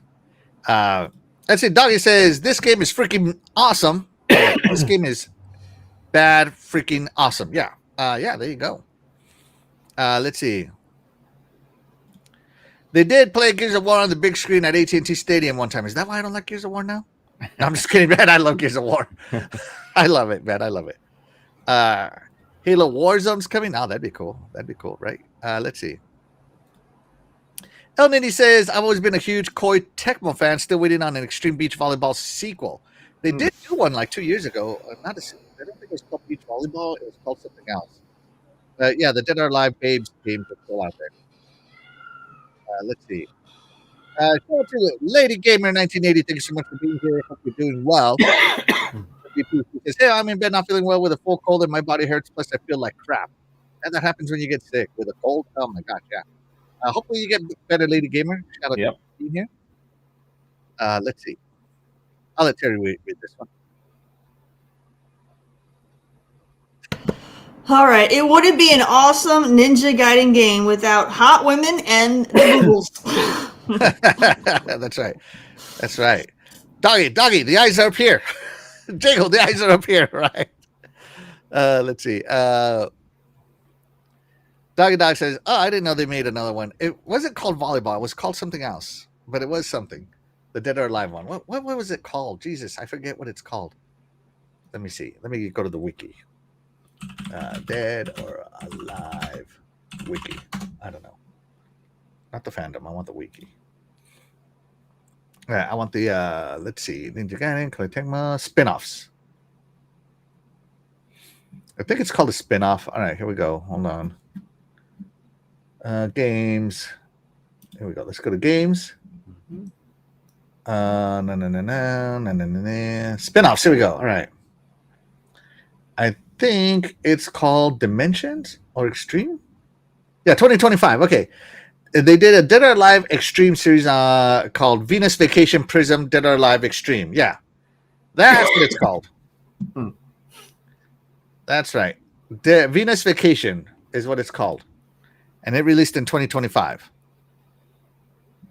Okay. So there you go. They're still making it. But back to Ninja Gaiden 4. Quit sidetracking me, doggy. Yeah. So yeah. Let's see. Jago says he's at chapter 809 Ninja Gaiden at the moment. What do you think? Doggy, Jago, you guys have played this the most. Tell us what you think. I'd love to hear what you have to say. So I am very excited for this game, right? As I am a huge Ninja Gaiden fan. I have them all. And so I am so happy that this one came because we waited, 15 years for the sequel? Was it? I think it was 15 years. So yeah. Yeah. Yeah. Dreadful. Axel is looking for research purposes. You did it? Lady Gamer says, oh, hold on. Where did she go? Where'd she go? There we go. Lady Gamer says, doggy down, boy. Doggy dog down, boy. Let's see. Sincere says, I'm still really early in Ninja Gaiden 4. Supermarket Sim got me hooked right now. Ooh, okay. I saw that. I thought about playing that. I was like, do I really want to get into that? No. Mm-hmm. So there you go, guys. Ninja Gaiden 4 launched. For those of you who love new games. But that's not the only game that launched this week, Terry. Mm-mm. Oh, hold on. Dougie says, it's awesome. Combat is so good. Stay cool. Combo's awesome. So bloody. Definitely bloody. That's not the only game that launched this week, Terry. We also had another game launch this week. Welcome to the arcade. Let's take a look at this one. This one is called The Outer Worlds. For those of you that want something more RPG-ish, from the GOAT Studio Obsidian. And I personally cannot wait to start playing this one. God, so many good games. We're eating so good. Mm-hmm. Fastback, Pacific Drive, Ninja Gaiden 4, The Outer Worlds 2. 3 games in 1 week. You telling me you're not getting $30 worth? I'm already past that. The first week it was out. So, yeah. And this one officially comes out, 29th? I saw. But if you have early access, right? Access, you're playing now? Early access got it, yeah. Yeah. Sorry. I forgot. It was like early access only. But yeah, it's coming out, man. I cannot wait. If you got early access, reviews are out as well. Give me 1 second here. Let me find the. Definitely will play this. I do got to go back to the first one and finish it. You never finished the first one? How dare you? Dude, I am so bad about finishing games because I jump on. I'm always multitasking and I get distracted by one and the other, and it's like the eyes are up here. Stop getting distracted, man. All right. Can't help it. Rolls our eyes. Yeah. So the Outer Worlds 2 actually scoring higher, 83 on Meta. Or not Meta, sorry, 83 on OpenCritic. Terry, are you excited for the Outer Worlds 2? I mean, I would give it a try. I mean, I'm hoping it's better than the first one. I was not a fan of the first one. I did complete it, but I don't know. I didn't like the companions, and I really didn't like the main story. Oh my God, Pravarti was my go-to companion. I know that she was playing a lesbian, and so because of that, I hit on her as much as I could just to hear all her rejections. Every opportunity, like, oh, do you think she'll love me? And it's like one of the options is like, but what about us? So funny. So funny. Man. But so I did love the humor. I hope this one's better. I just hope it's better. I thought the first one was awesome. I loved it, and so I'm very much looking forward to the Outer Worlds 2. It's an 83, and of course, it's made by the GOAT Studio Obsidian, who has been like the freaking putting out 3 games this year, and they put out like a game every year. Yeah. They are by far the best purchase Xbox has made ever. Yep. Obsidian is the GOAT of productivity. That's probably why they're pushing everybody else to make more games faster, because Obsidian. Way to go, Obsidian. Well, Obsidian's kind of set the standard. They're probably definitely meeting that 30% margin. Yeah, for sure, man. Obsidian is amazing. Yeah. Let's see. Jago reviews Ninja Gaiden 4. He says, Ninja Gaiden 4 is a true Ninja Gaiden experience. Story, combat, atmosphere is awesome. Yeah, there you go. Let's see. I closed out the Outer Worlds and its DLC. Most definitely jumping into the Outer Worlds 2 when it drops this week. Absolutely. Get it, man. Nice. Obsidian and Playground, definitely the best. Yeah, they are the GOATs right now. They are the GOATs. Well, I mean, you just can't had wait to play this. Double Fine did theirs. Keeper. In Exile is probably get that one next year, right? In Exile Clockworks. did the Clockwork Revolution. Clockworks. Yeah. And then, I mean, I'm looking forward to that one. To Clockwork? Yep. Yeah. Like Clockwork? I haven't been hyped for a game in a long time, so. Oh. But that one does look cool with the time and jumping on that. But I'm definitely looking forward to it. I love the humor in this game. Obsidian, if everybody remembers, they're the ones that did Fallout Vegas, right? They did. Which was one of the favorite for a lot of people. One. Yeah, Vegas. Vegas was definitely like the fan favorite, but to me, that was like the worst one. I hated Vegas. It had a lot of issues. I hated that game. I thought it was the worst one ever made. But yeah, that's the go-to Fallout fans is that one. So I do like how they do these games. They also did KOTOR 2. Knights of the Old Republic 2. I hope that with the success Obsidian's been, I would like to see them do a Star Wars game. So, yeah. Good luck getting licensing. Licensing on that one is with Disney, you know. Good luck with that, man, and that's what makes it so bad. Yeah, is the fact that it's expensive. It is. But nevertheless, guys, I think we're doing fantastic here. Ninja Gaiden. We got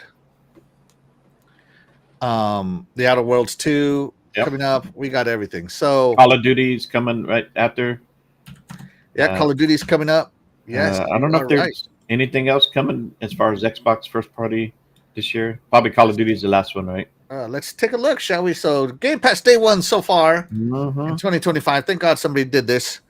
Yeah. We got Avowed earlier. Now I'm doing first party, okay? I'm skipping on a bunch of stuff. And I beat Avowed. Finish that. Midnight, South of Midnight. I hadn't played that yet. Right. Oblivion, Doom the Dark Ages. And there's just stuff I can recognize. I guess Tony Hawk Pro Skater is now first party, right? Yeah. Grounded 2, Gears of War Reloaded, Keeper, Ninja Gaiden, The Outer Worlds 2, Call of Duty, Black Ops 7. And that's just first party, but look at everything that came out. Yeah. That's crazy to me. More than enough for you to play. $30 a month. And this is just for day ones. This is just the day ones fastback. Yeah, I know. But yet people are still complaining about, instead of focusing on this, their focus is on hardware and 30% margin. Crap. I don't want to focus on 30% margin. I want to focus on my $30 value. Look at this. The only problem I have with Xbox is that to find the time to play the games. I don't. Oh, Jesus, man. There's so many games. And the price has gone up. I don't like it. The price has gone up. But price increases. No. Unfortunately, it is what it is. But it's not new. I mean, if you go back to the old days, I mean, I think Nintendo 64 games were expensive. Very expensive, yeah. I mean, back then, yeah. I mean, growing up, we barely were able to afford the Nintendo. And so I had to rely on neighbors trade and, trade games. And then we had a little flea market that we would go to get a lot of our games on Nintendo. So, absolutely. Let's see. Let me check in with the chat, see how they feel here. I still want to mind us playing that ultimate sheep raccoon one. Oh, That part again. Ultimate That Sheep part Raccoon. was- Yes, I want to play that one so much. Yeah. Sincere says Obsidian making all them other studios look bad with their incredible output. They're literally lapping folks, right? Yep. Right. Jago Kukin, Obsidian is definitely the Insomniac of Xbox with the game output and quality, right? And Jago Kukin says, by the way, happy Liberty Day to all my fellow Helldivers. Happy Liberty Day. Man, that minor order of getting freaking 40 million kills using the stupid, what do you call it? The Constitution rifle sucks. That rifle sucks, man. Oh my God, I've never struggled so much in a mission in my life.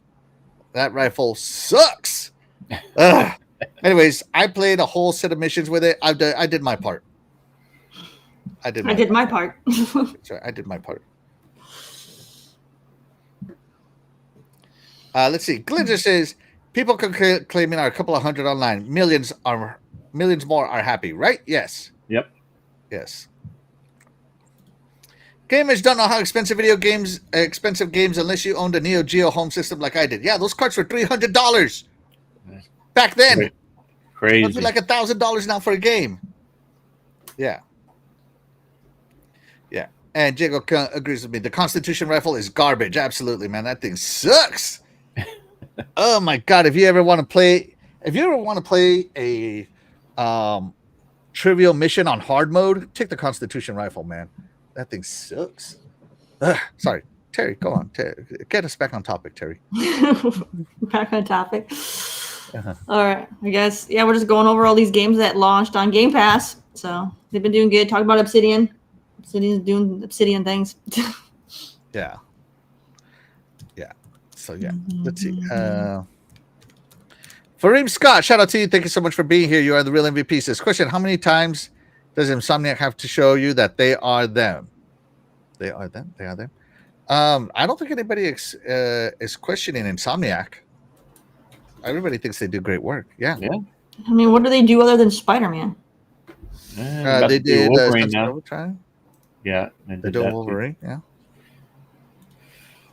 Let's see. I mean, they're doing more than any other game PlayStation Studio right now. For real.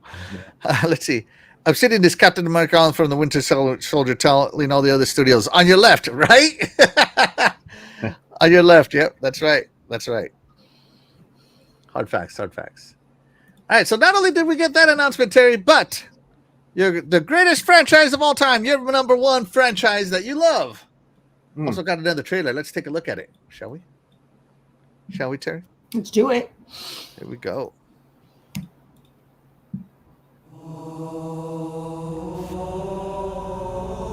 There's a tear to my eye.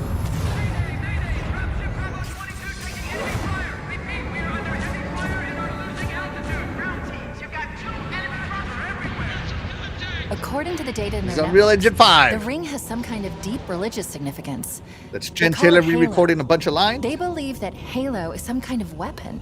What sort of weapon is it? And One now with this is unimaginable Steve power. Downs as Master Chief. Re-recording lines, so I think that's cool. Yeah. Oh, look at the way this looks. Chief, you gotta find the cartographer. We'll keep him busy as long as we can. Fire Team Charlie, we're on our way. That looks so cool. Touchdown! Hit it, Marines! Warp, warp, warp. Quick missed. Love the sticky grenades. I love how the Warthog tires are now like space tires. Yeah. That they have some detail on them. The shields are see-through now.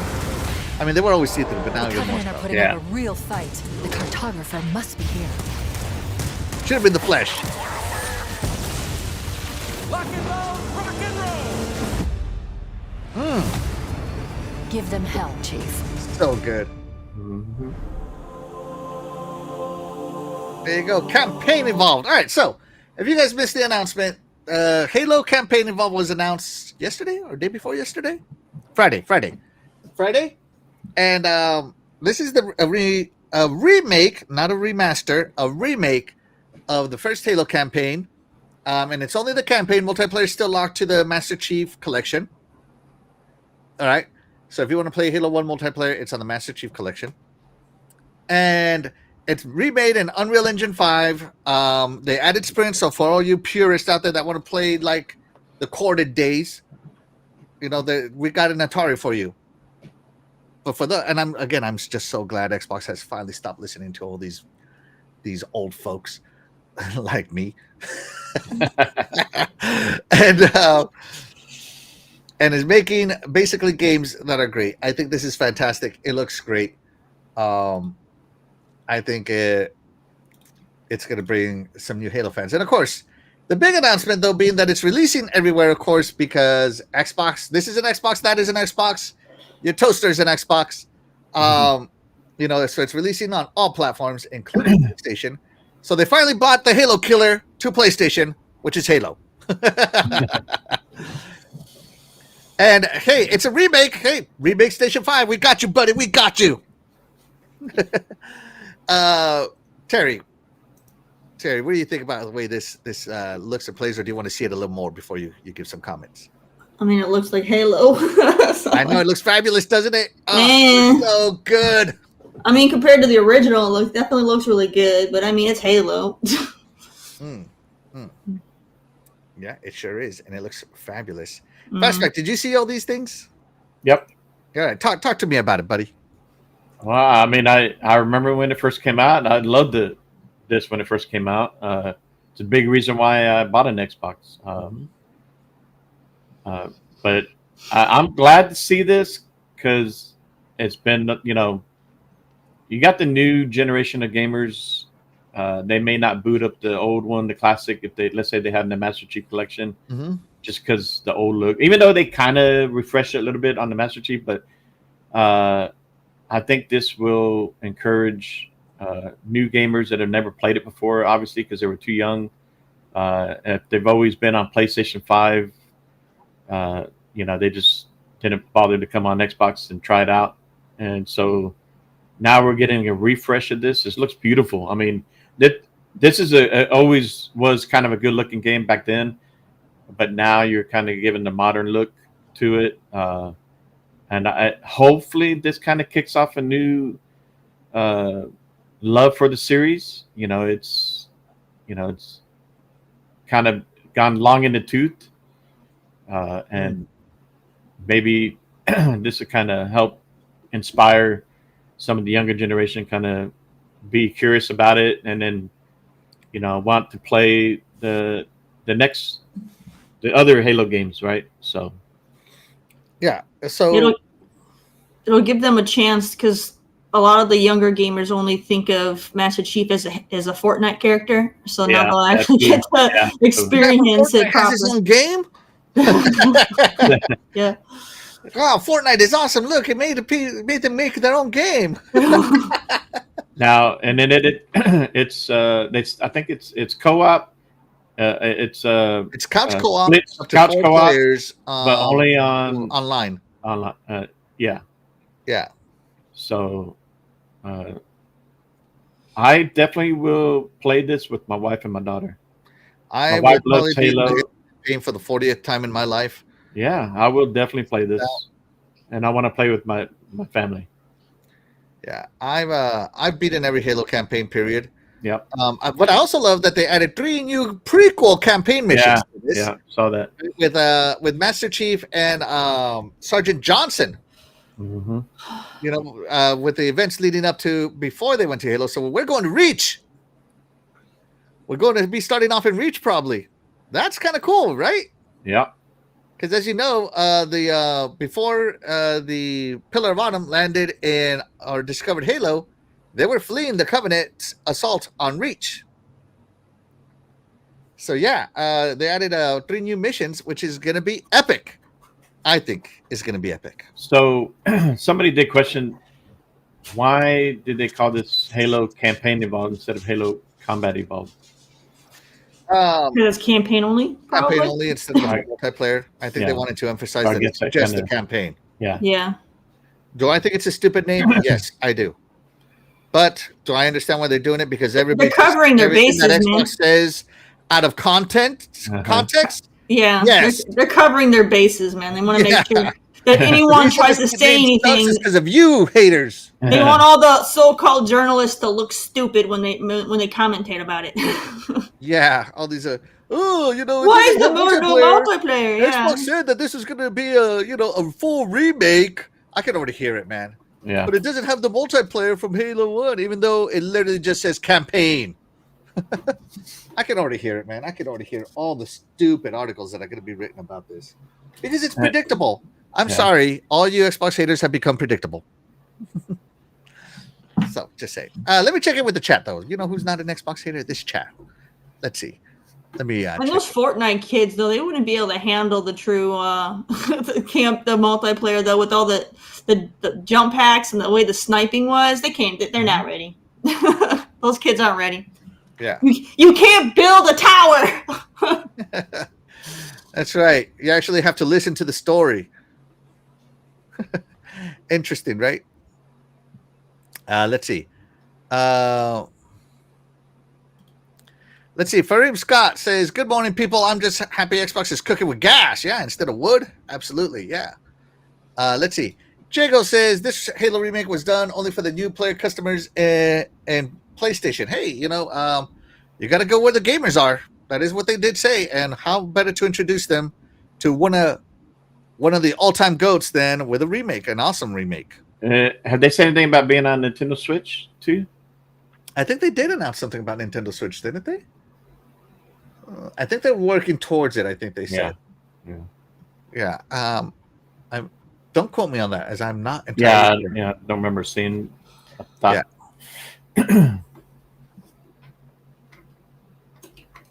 Let's see. No multiplayer. LOL. Yeah. Doggy, you wouldn't play multiplayer anyway. I know you, buddy. I know you. Don't be laughing at what you don't use. Let's see. Let's see. El Nini says only 4 games for that quarter. And again, I'm not surprised because I called this out right when they announced the only 4 games. As a person who has followed Microsoft for a long, long time, that's just the way they are, man. They make decisions quarterly. But at the time it was 4 games. They can't sit there and say the whole until the contracts and all that stuff is done. You know, and just again, I'm not surprised if you're acting surprised. You're a fool because you should know who you're dealing with. Do you understand what I mean? Like, that's the part that gets me is all these journalists are acting so surprised over the only 4 games thing. Yeah. When they've been covering Microsoft for 20 years, they should have known. How could I know something that's so obvious and they didn't? I think it's just because they want to, you know, make clickbait articles. That's the only thing I can think of. Yeah. Let's see. Where was I? Jingle. PlayStation is the casual gamer's preferred console brand. It really is. You know, the casuals are the millions. The hardcore are the hundreds. The casuals are the millions. You know, that's just the way it is. Shout out to Jesse James. Thank you so much for being here. You're the real MVP. I'm playing it for the eye candy. You know, I played Halo Anniversary. So hopefully this one will be good. Let's see. Split Difference. Shout out to you. Thank you so much for being here. You are the real MVP. Appreciate you. He says, I love the way this looks. Yeah, absolutely. Jigo says Halo might sell 5 or 6 copies on PlayStation. Yeah. Let's see. And then he said, I agree. Halo is definitely a millennial boomer game. Oh my gosh. Let's see. Let's see.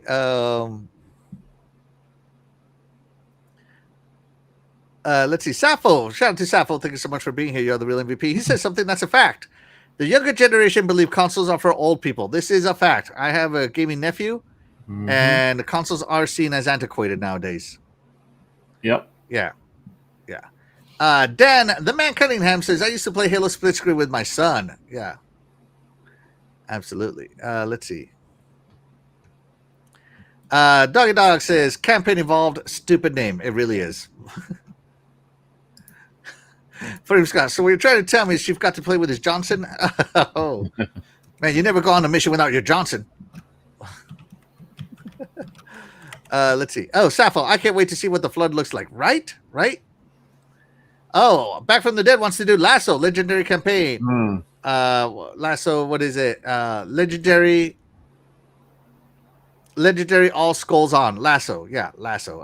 If anybody can beat this Lasso, that's great.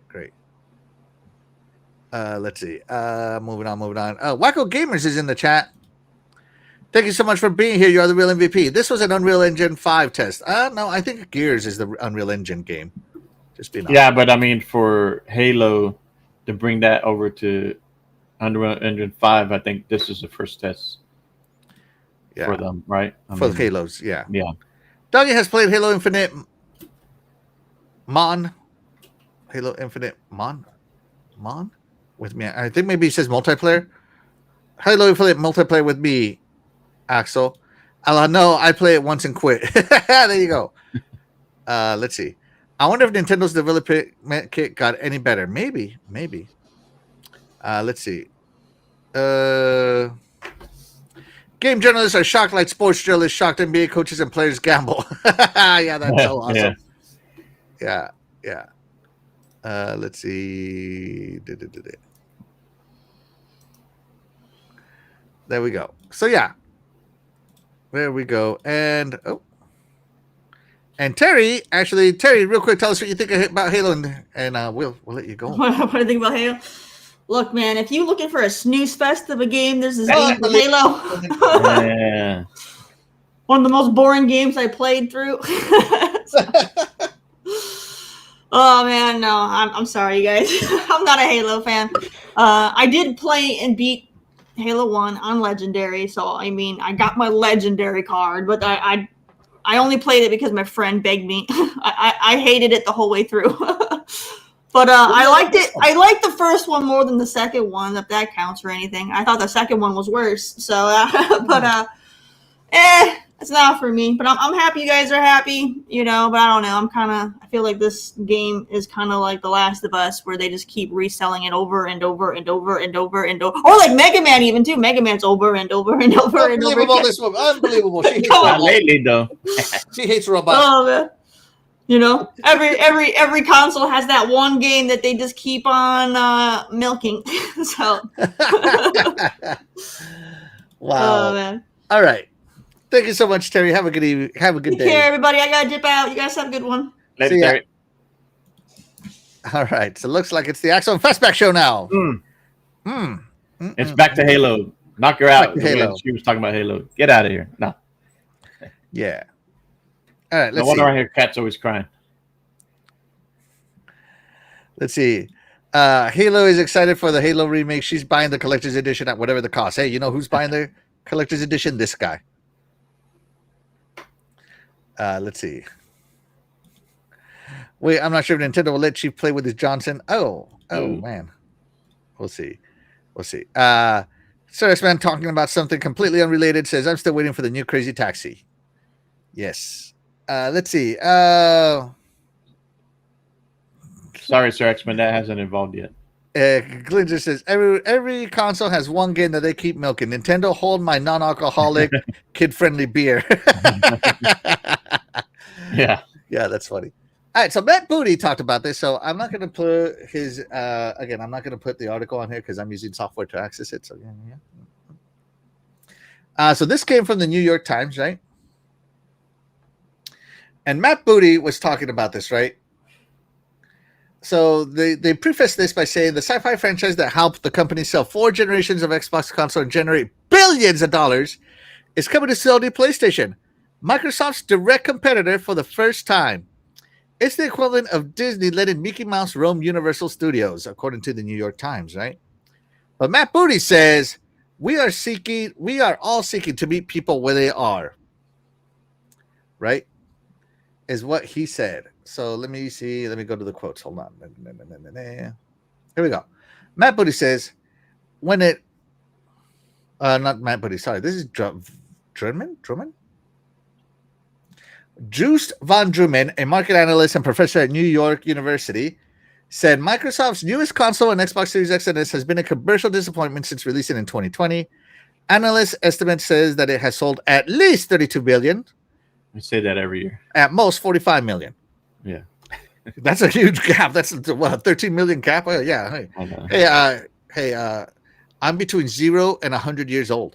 I mean, we've been at 30 million since the first year it came out. That's all they ever say. So yeah, that's the same last talking numbers. point. Yeah. Compared to about 80 million of the PlayStation 5 units. So Van Drumen says, when it comes to consoles, Xbox has always been the bridesmaid and never the bride. Bridesmaid and never the bride. They just haven't been able to outmaneuver PlayStation and Nintendo, which is a fact. They can't win their game, their business game. So they're making their own game, which I'm totally happy for. Yeah. And then Matt Booty, sorry. No. Matt Booty says, comes back and says, our biggest competition isn't another console, he said. Adding, we are competing more and more with everything from TikTok to movies. Now, I'm going to pause there because Nintendo said that the consoles weren't their competition either. They said that their competition was all entertainment, including cell phones and social media companies. Do you recall that? Do you recall Nintendo saying that? I do. But now Xbox is saying it, and somehow they're getting criticism for it. Interesting, right? Media just loves to Xbox tax us, even though Nintendo said that already. He's just repeating what Nintendo already said. But Xbox is the one getting the criticism. I'm just throwing that out there. The way it goes. Just throwing it out there. Let me see if there are any more quotes.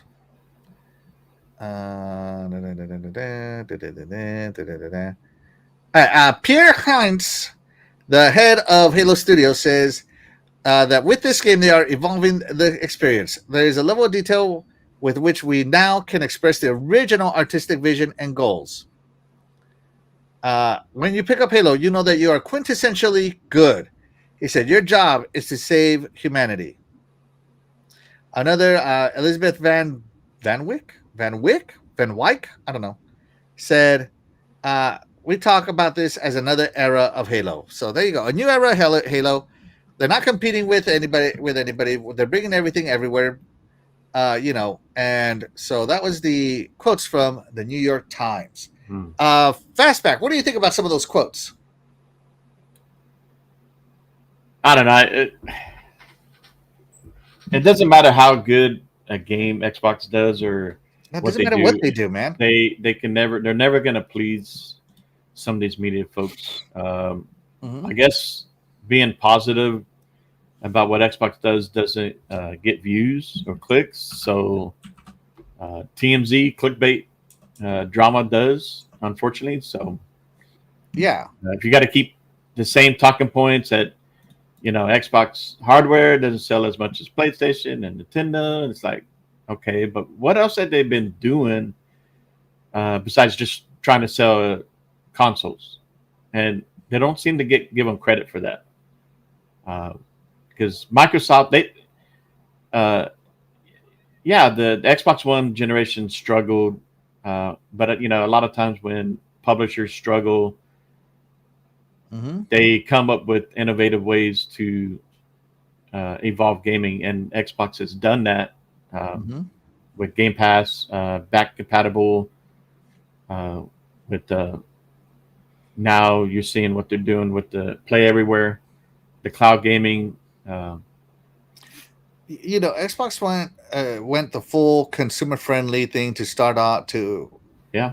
At the end of the Xbox One and the start of this generation, and it hasn't borne the fruit. So it's obvious that customers don't care, or the majority of customers don't care about consumer friendly. So Xbox is like, okay, screw that. We're going to do this now. If what you're doing doesn't reap rewards, why do it? Yeah.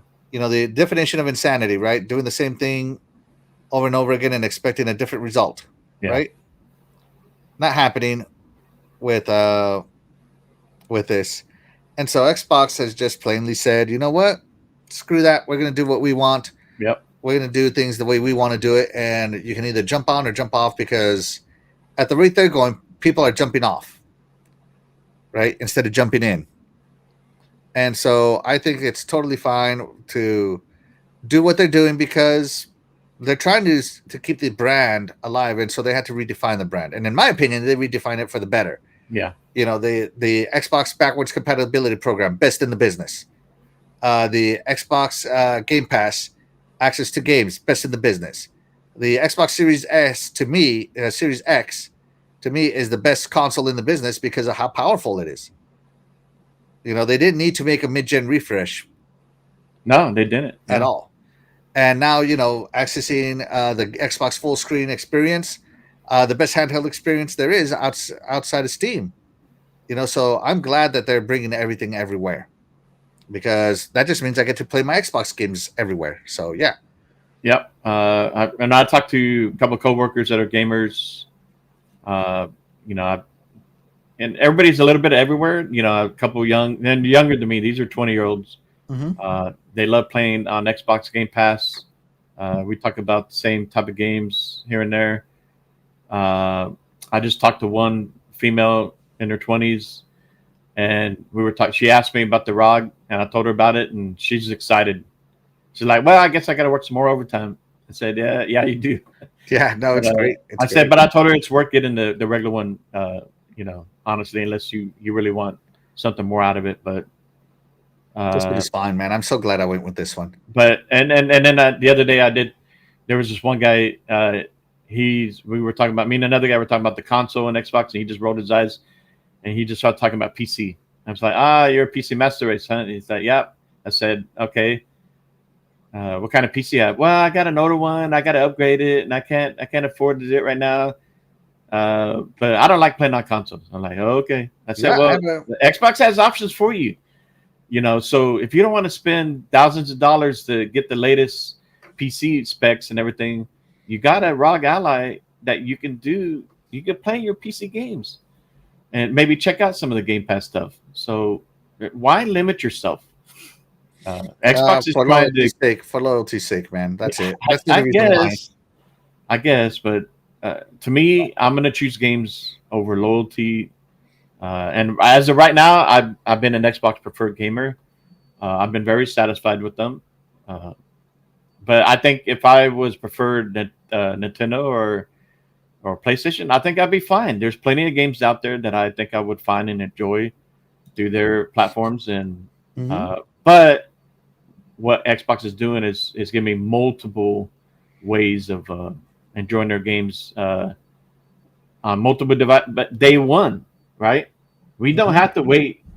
You know, if you're a PlayStation gamer, but you prefer to play on PC, you have to wait until it comes to Steam if you want to play on PC, right? So, well, that's just it, though. Like PlayStation gamers, I don't think would be on PC. PC gamers are on PC. Well, true, but that's also the thing. Like now, Xbox gamers are also on PC. Yeah, just throwing it out there. But Microsoft is a PC company. Yeah, first and foremost, right?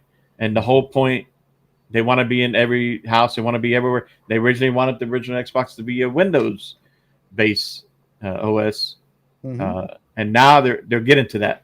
The next gen will be a more of a Windows-based. You know, gamers will have the option to play on a nice custom OS to play their games, which we're seeing on the ROG right now, and then you have the option to switch it to Windows if you want to do that, the desktop. So. Absolutely. Love it. Yeah, love it too. All right, let's keep checking in on what some of the chat things. I got to rewind this before it ends here. All right, let's see. Chico Kukin says Xbox hasn't sold any consoles since the second year of the series consoles, according to these people. Yeah. Safo says, but Sony only mentions unit ships, not sell through. Hard facts. Let's see. The more of your time a corporation gets, the more of your money. Hard facts right there, Glinzer. Couldn't have been said better. Let's see. Let's see. Fareem Scott says, but yeah, Xbox does get picked on a lot, right? Right? Every single day. Let's see. Jacob Coogan spitting out facts here. Xbox never gets credits for new advancements or moving forward, but when Sony copies Xbox moves with its consoles, they're amazing. 10 out of 10. Yes. Yeah. Let's see. Xbox does it first, equals bad. Sony does it second, freaking fantastic. Hard facts, man. Let's see. When a game drops on PlayStation, it goes PlayStation first. Yeah. As I said, I'm a huge fan of exclusives. I think they should exist. I wish Xbox would at least do that, but I don't run the business. And also, launching games after they launched on another platform, they launch when they finally do come to the other platform, they launch with less hype. Like Black Myth Wukong, I had a lot of hype for that game. Yeah. It's on Xbox now, and I still haven't bought it. Why? Yeah. I got other games to play now. The hype is gone. Just throwing it out there. True. Final Fantasy VII Remake, super excited when it came out. I got a PlayStation just to play that game. Now that it's coming to Xbox, I'm not buying that again. Just to play it on my Xbox. No, I played the game. I got what I needed out of it, right? So, yeah, I mean, I think exclusives are important because obviously they worked on me. So, patient zero or case zero right here, but I also don't run the business, so we'll see. Cepho says, I literally play on everything. I can't see how anyone could limit themselves to one ecosystem. I'm in the same boat now, but I do love that my ecosystem is coming to everywhere. So it doesn't matter where I play, I'm in the ecosystem now. Yeah. Jago says, no hype with sloppy seconds ever. Oh! Well, except for Helldivers 2, right? I mean, yeah, that's right. Oh, dude, that game, I was waiting for it to come to. I was about to pull the trigger on Helldivers 2 on PC, and I started to hear, I have my sources too, but I just don't talk about them. I started to hear my rumors that it's coming to Xbox, and when it finally got announced, I'm like, all right, it's official. That's where I'm buying it because I like playing on my controller. No offense to the PlayStation controller, but I think it's the worst controller ever made.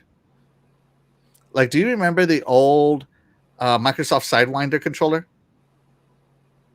Do you remember that one? I'm not sure.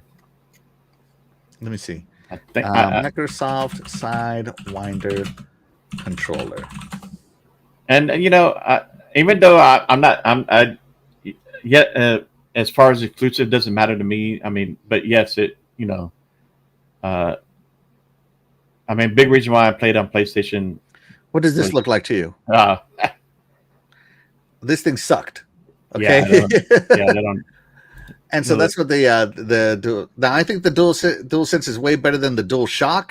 Yeah, but it's still not the king of ergonomics, right? No, here. yeah. This is the most comfortable ergonomic controller made to man, and that's why this feels so good.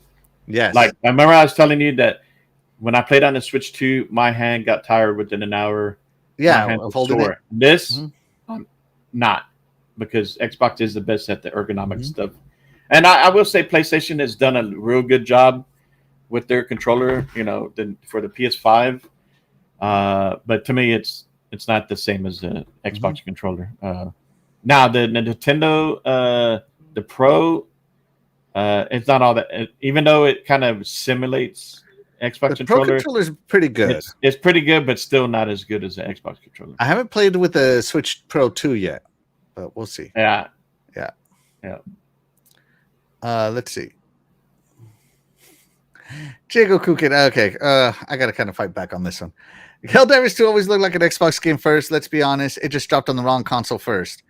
Helldivers 2 is a first-party game for PlayStation, so it couldn't have dropped on the wrong console as it was created by that console, by that team. So, yeah, and I know Arrowhead Studios isn't owned by PlayStation, but it's a second-party game. PlayStation funds it, and me personally, I'm super happy it's a second-party game because it came to Xbox, just like Death Stranding did, just like MLB The Show does, stuff like that. So, I'm super happy that it's a second-party game because I got it on my Xbox, and it's the way I prefer to play. Personally, and it's still yet to be seen if a first-party will come. And I would love for PlayStation to come to Xbox. I mean that Spider-Man, some of the Insomniac games. And the Helldivers IP is owned by PlayStation, so it couldn't have dropped on the wrong console first. But I know what you're saying. Xbox is the shooter box. if Yoshida was in charge still, Helldivers 2 would not be on Xbox. Yeah, different time, different place. So that's right. PlayStation gets a new CEO every other year, so yeah. Yeah. Let's see. Let's see. Farim Scott's talking about Phantom Blade Zero. He wants that one. Let's see. Doggy Dog. No need to get all technical on me now. Shout out to you guys. You guys are awesome. Let's see. El Nini says Wolverine and GTA 6 will move PS5s next year. I mean, yeah. I know I have a brother-in-law who only buys one game for his PlayStation. And that's GTA, and that's it. That's all. Wolverine will sell, but not GTA 6 sell. GTA 6 will sell more consoles than any other game. Yeah, GTA 6 is going to be great. Yeah. Let's see. All right, so let's move the show right along, shall we? Let's go. All right, let's move it on. Let's evolve like Halo. Let's move on. So Phil Spencer did an interview with Famitsu magazine when they were doing the Tokyo Game Show, and they published this. And Google. This is translated by Google Translate. So if this is a mistranslation, don't blame me. Blame Google. Okay. I'm just reading what they say. All right. So this is from Famitsu, translated automatically through Google. Right. So Xbox playtime in Japan has increased by about 20% in the past year. How? Through mobile. Cloud. Interesting. So consoles may not be selling over there, but you know what is? Cloud is. Interesting. That's right? Japan. That's what they're known for. How the market is different over there, right? It is. Yeah, they're all about handheld gaming, smaller devices. And so they ask a lot of questions here, right? But I'm going to skip to the ones here. So he's talking a lot about Tokyo Game Show. When will then if seeking hardware? All right, here we go. So Japan users are spending more time with Xbox. Which one is growing? Phil, console, PC, and cloud are growing in a balanced manner. If I had to say, I have the impression that PCs are becoming more and more important to Japan players. And I think that the growth of the consoles, PCs, and cloud is in line with our strategy for wanting people to play on Xbox, regardless of the device. Testify, Phil. Tell these dinosaurs what's up. I lost my spot. Sorry, guys. Here we go. When I hear such stories, I wonder if there will be a console next to Xbox Series X or after Xbox Series X. Look how they translated Phil. Yeah. Phil, F-I-L-L, said, speaking of new hardware, the ROG Xbox Ally will be released October 16, 2025. This is a product from Asus. I think that the hardware that Microsoft will announce as the first party will be the next console. When will the announcement be? Undecided. However, when we look at the evolution of the ROG Xbox Ally series as a handheld device and the cloud and PC experience, we want to pay attention to how this product hints at how the Xbox software platform will evolve in the future, connecting all devices at one point. Yep. That means Doggy Dog's going to be a PC gamer. Welcome to the family. Welcome to the master race, Doggy. Jago, welcome to the master race. No more of you console peasants over there with your 640p.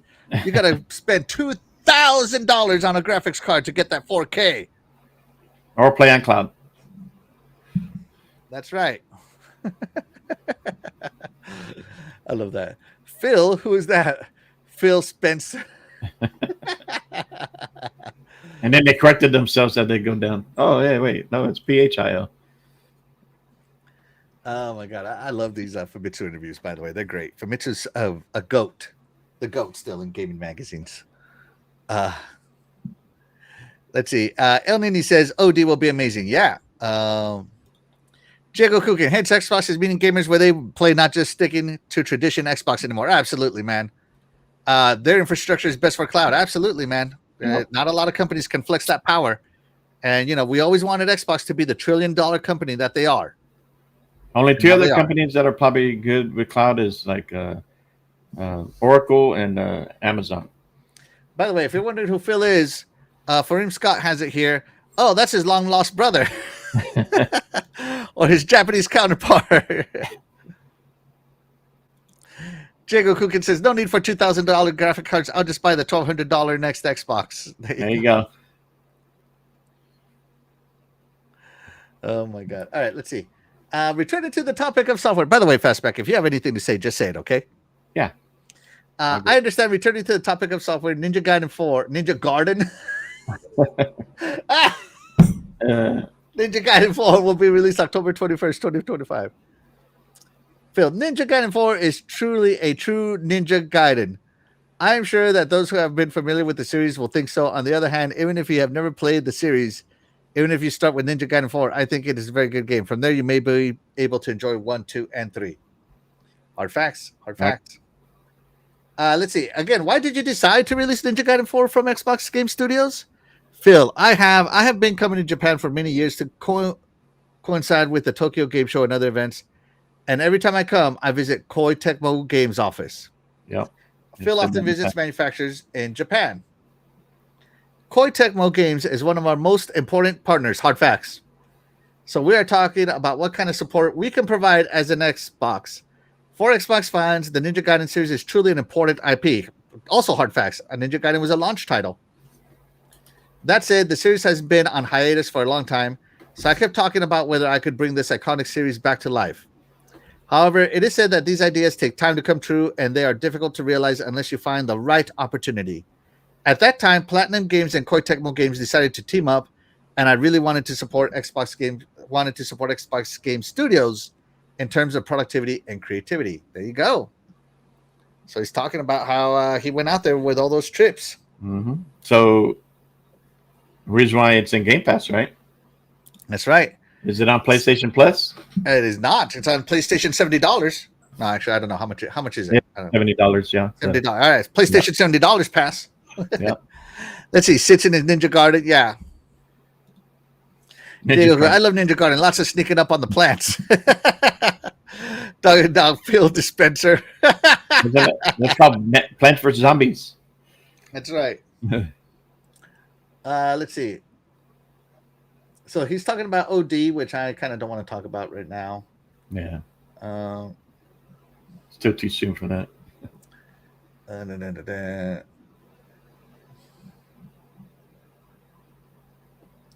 There you go. If you want people to play our games on PS5 or Switch 2, we will make an effort to lower the threshold. All right, so here we go. I have a ROG Xbox Ally on hand right now, but do you have any points that I would like you to pay attention to? But do you? That's a mistranslation. I have no idea. Yeah. Phil, okay. Phil says, this is my personal property. I played all the time on the plane. I was playing Hollow Knight. Silk Song was playing This Is Good. I like the ROG Ally can be played anywhere. If you're playing at home or on a console, then log in with your Xbox ROG Ally on the go. You can pick up where you last logged out. Yep. This is the best. And even when I go home and I play on consoles and TVs, this is what I have achieved on the go is properly reflected. You may want to play games in your spare time. Absolutely. I like games. That's right. Phil Spencer is the only gaming CEO who plays games. Yeah. By the way, that is Phil Spencer's choice for this year's Game of the Year. Oh, yeah. Phil, we blank that our games are not eligible. I love Hollow Knight Silk Song, which I'm playing right now. Also, the one that comes to mind is Clear Obscure Expedition 33. It's very good. Ninja Gaiden Ragebound was also good. I also thought a game from PlayStation 5 and PC, my friend Kojima's Death Stranding 2 on the Beach, directed by my friend Kojima. Elder Scrolls 4 Oblivion Remastered probably supplies you. I also like Doom the Dark Ages. So he just mentioned a bunch of games he plays. Yeah, he didn't say which one to be his game here. He's Speaking not of going. Which, sorry, keep going. No, I was going to say he's not going. He's probably not going to do that. Yeah. Which game, right? It's a bait. Oh, okay. Speaking of which, Microsoft has been developing first-party titles on PlayStation 5s and other platforms. And Indiana Jones and the Great Circles was released on Xbox Series X and S in December and will be released on PlayStation in April 2025. But how is the response? The Game of the Year is Obscure Expedition 33. Weird. So okay. I guess that's his Game of the Year. I guess. Yeah. Mistranslation somewhere. Yeah. The Great Circle, Xbox Game Studios titles like Forza Horizon 5, The Elder Scrolls Oblivion, Doom, Dark Ages have been very successful on PlayStation. I think it's supposed to say the game of the year is Clear Obscure 33 is the best game Yeah. ever. All right, so there we go. It mistranslated. Yeah. All right, the game of the year, Clear Obscure Expedition 33, is the best game ever. For me, it's game of the year of 2024. Machine Games did an amazing job. What? No, what? Now it's talking about Indiana Jones. Unless he and Oh, this is weird translation. I'm going to skip because I'm confused. And he's talking about Nintendo Switch 2. And then he's talking about Nintendo Switch 2. Let's see. I understand, by the way, speaking of software, veterans are probably curious about the future of popular IPs such as Halo, Forza Motorsports. Has the future been separated? I don't even know what the heck that means. Maybe killed off? Or have you moved on? Phil, no. Halo Studios has plans for the future. We're focusing on Unreal Engine 5, and we're also focusing on new technologies. We have put in place a system that allows them to take the necessary time and might make the right investments as a Halo franchise to make something good for the next new Halo series. Forza Motorsport, but sometimes we have to shift our focus to games that are released sooner. And we understand that many people reacted when we downsized Turn 10 Studios. For our part, there are many games that we want to politely support. And sometimes we give the development team a little more time so that they don't keep being on edge. Today, the system with many Xbox studios allows for this flexibility. Yeah, a lot of people work from home. Yep. Hey, you're now over on this team. You're now on the Forza team. You're now on that team. Yeah, exactly. Yeah. You're not going to sit there and have 200 people to do a game and then stay on the game after it gets released. That no one does that. So when the game is released, thank everybody that probably have a launch party, and then we're only going to keep 20 people on board to keep up to dates and patches and so on, DLC. The rest of you, thank you for your time. Go to this next. These other studios need help. So. Yeah, the game is stable. Thank you very much. We're only doing the content updates from right now, so we need you guys to go do over here or go home. It's been that way. Yeah, and I mean, a lot of people are contractors too, so it's not like they're permanent. We recently had layoffs where I work because the economy's tough, and I offered people you can either move here or you can go. Yeah, so most people opted to go. But if I'm being laid off and they're like, "Oh, you can move," I mean, they could tell me you either move to China or you get let go. I'm like, I'm off to China. When I got laid off, just being honest, I had the option because I used to work for Lockheed Martin 19.5 years, and they gave me the option if I wanted to move to Dallas, work for. And at the time I couldn't because my wife, she works for Oracle, so she got a great job. So yeah, so it is what it is. Yeah, it is what it is. But I'm just saying, like everybody has their priorities. Yeah. Let's see. Jacob Kukin. This translation software was high when it translated this article. Yeah. Fareem Scott. Phil Spencer's a rare breed for a businessman. Yeah. Doggy dog. Yeah. I think OD will be cool. Definitely going to try it out. I don't play horror games, so I'm not hyped for it. Maybe that's why I don't care. Yeah. Let's see.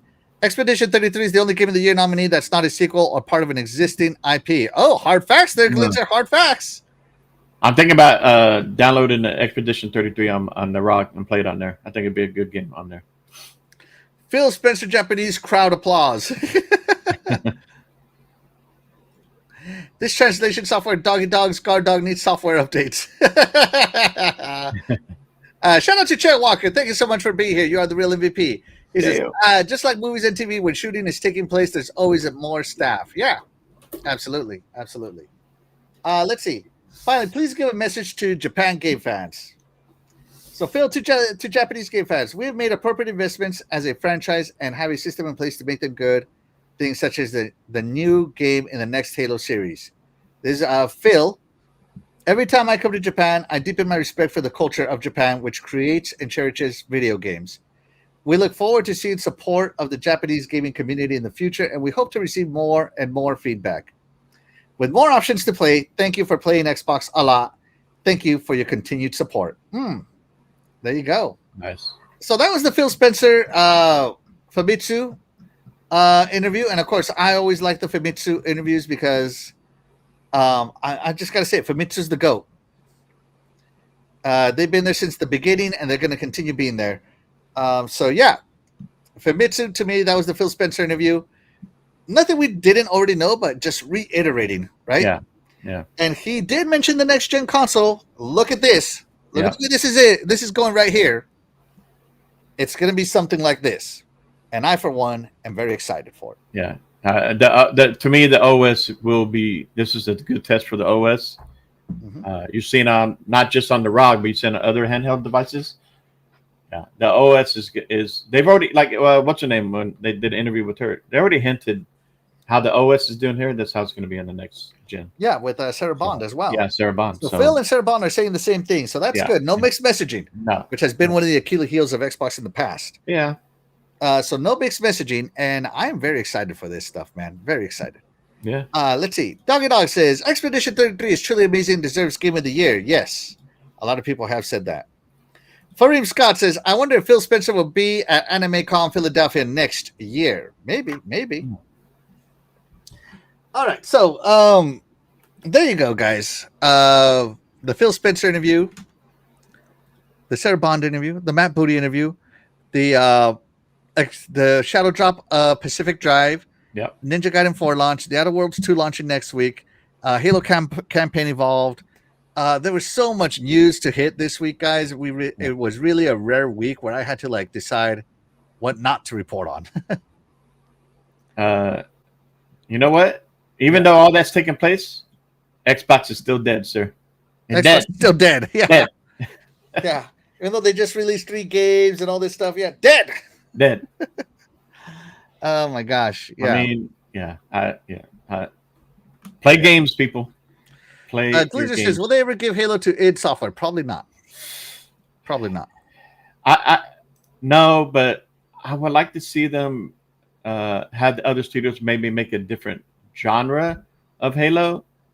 Maybe Obsidian can do an RPG or whatever. Maybe, I don't know, do something. They got multiple studios that have talent on different genres. I wouldn't mind Double Fine do something in the Halo. Everybody's been clamoring for what I consider to be the most boring Halo idea I've ever heard in my life, which is a horror game. A Halo horror game. And all I can think of to make a Halo horror game is you're a civilian trying to run away from the Covenant or the Flood. Yeah. And then when I think about it, it's basically Alien Isolation. Right. Yeah. I mean, and to me, that just not that Alien Isolation was boring, but I'm just saying Halo is not a horror franchise. Quit trying to make it horror. It's action. But they could do people that cry, they should make a horror game. They should make, a Halo horror game would be so cool. Shut up. That sounds so boring to me. It's the only Halo game I would never play. Like when Gears 5, when they had that, remember that one DLC they had, the standalone where you went into the pit? The freaking Jesus, what were they called? The Hive Busters? Yeah, that was DLC. Yeah, that was a great DLC. It was, but it wasn't horror. No, it wasn't horror. But added on what you already had. Yeah, but I'm saying that if they wanted to do some type of horror DLC, they could do that. Kind of satisfies that itch for that type of genre on Xbox. Me personally, I loved back in the day when the Windows Phone came out. I loved the Halo twin stick shooters; those were fun. And I love Halo Wars. And if you look at my Halo Wars time, I have months of playthrough on Halo Wars. I need to get into those. I think that'd be a good one to play on the ROG. Yeah. Yeah. And so, Halo to me has just never been a horror franchise. What? No, that's not their special. And I know one of the biggest advocates for this is the super popular, super loved in the community, Double Barrel Gaming, Boomstick. I know he really wants a horror game in Halo, but I'm just like, no. I can't say anything to him. He loves Halo just as much as I love Halo. Yeah.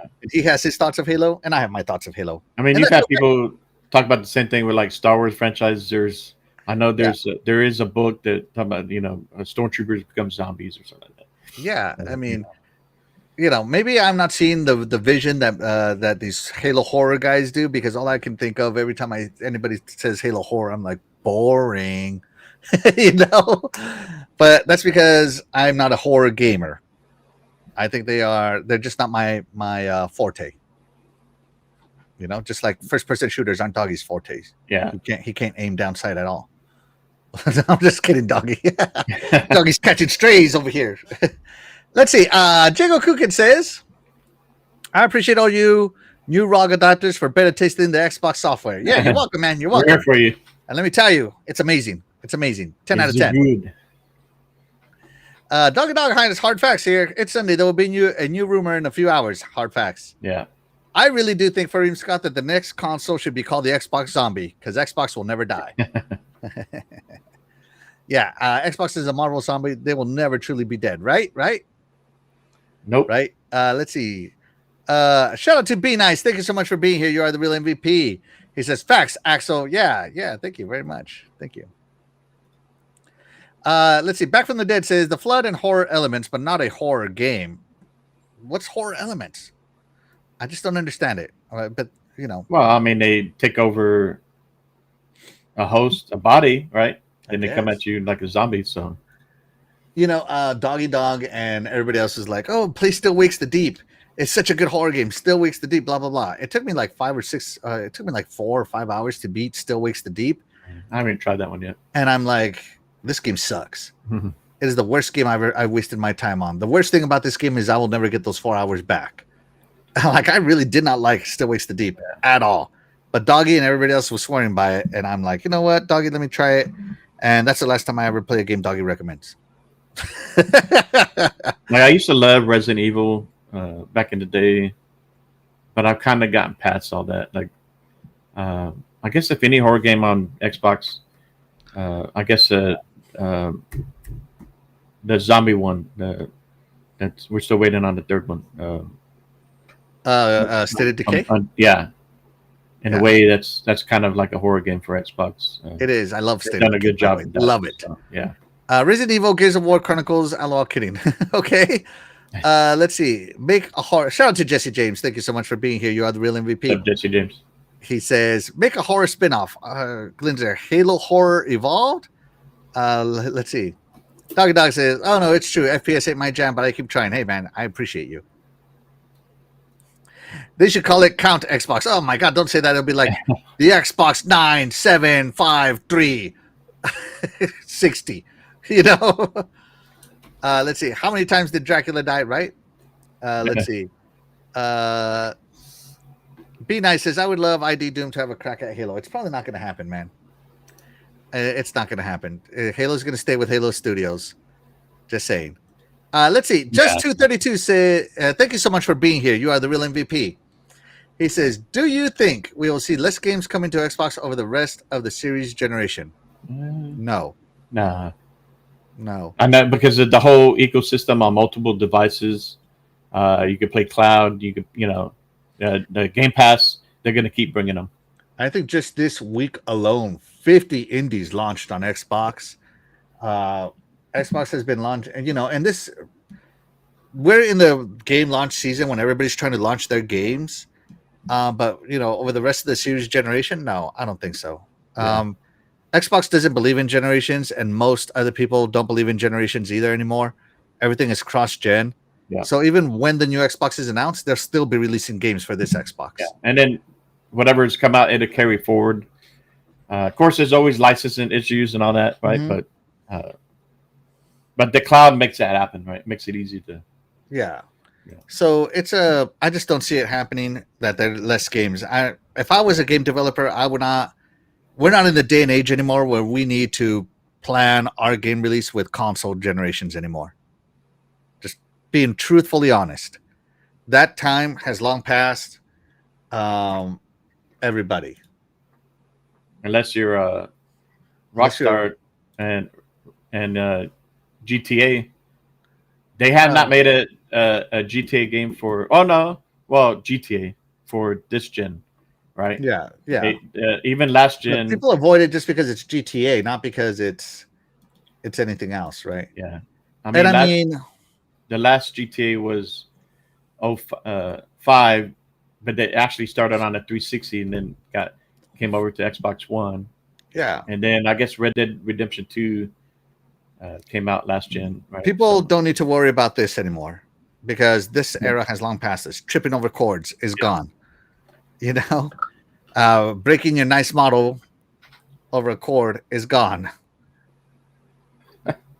I love this. He even looks at it and still trips and breaks his the tail. Those times have gone. This is now the new generation, man. Those days are gone. Sorry. I love this commercial. It's the best commercial ever. Let's see. Clinton says Dino Crisis is a survivor horror that needs a comeback. Yeah, they need to redo that like they did Resident Evil 2. Philip Scott, one Xbox. Let's see. Yeah. Yeah. Either way, they've got more publishers on board. Absolutely. Phil has been working hard to get more people to bring their stuff. Yeah. Let's see. Chair Walker says The Flood, a game where you're a Marine surviving a base that's overrun with the flood. Again, Alien Isolation to me, man. Alien Isolation to me. That's all that talks to me. Because you can't kill the flood. You're slower than the flood. You can't outrun them. You can't outgun them. What is a regular person going to do against the flood? Nothing. They're going to get taken over. Let's see. Do you think we get an Asus Xbox desktop before the official Xbox? No. I think No, because so this has an overlay. Hold on, let me turn this on. Hold on. Let me type in my password here. Almost said my password out loud. I'm like an idiot. And I haven't turned this thing on in like a day.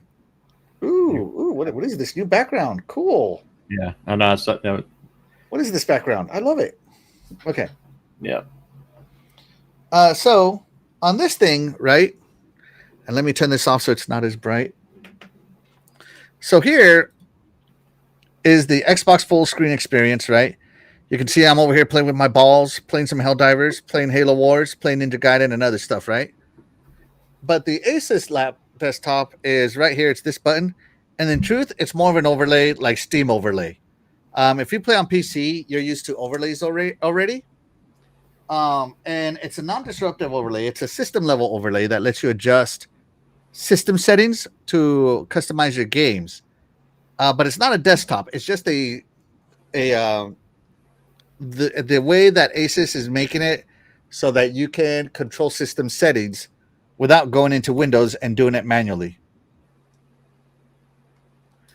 So that's what that is. It's an overlay for settings, and I actually think it's really good for their hardware. And, you know, do I think that they're going to do that? No. I don't think Asus is concerned about making an Asus desktop. And I think that's another reason why they teamed up with Xbox. So, yeah. Let's see. Be Nice says, I would like to see a new Quake and Duke Nukem. Oh, gosh. Oh, no. Quake, maybe. Duke Nukem, I think he has run his course, man. I think he has run his course. Yeah. Imagine a zombie with flood DNA stalking Spartans. I can see that. Let's see. Instead of a Marine, make it Quan from the TV show. Yeah, screw Quan. Worst character ever made. Like the Nemesis zombie in Resident Evil 3. Okay.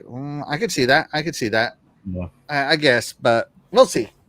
We'll see. Like I said, to me, that just all sounds very not Halo. That's a different franchise. You know, Man, like the Nemesis zombie in Resident Evil 3. Well, there's already a series called Resident Evil that does that. Hey, you're slacking in the ball CrossFit. I have 20. I have 21.3 hours. And here it shows you're at 13, sir. Come on now. Oh my gosh, sorry, man. I don't reach to play with my ball CrossFit. Come on, as much as you do. Clowns has 19.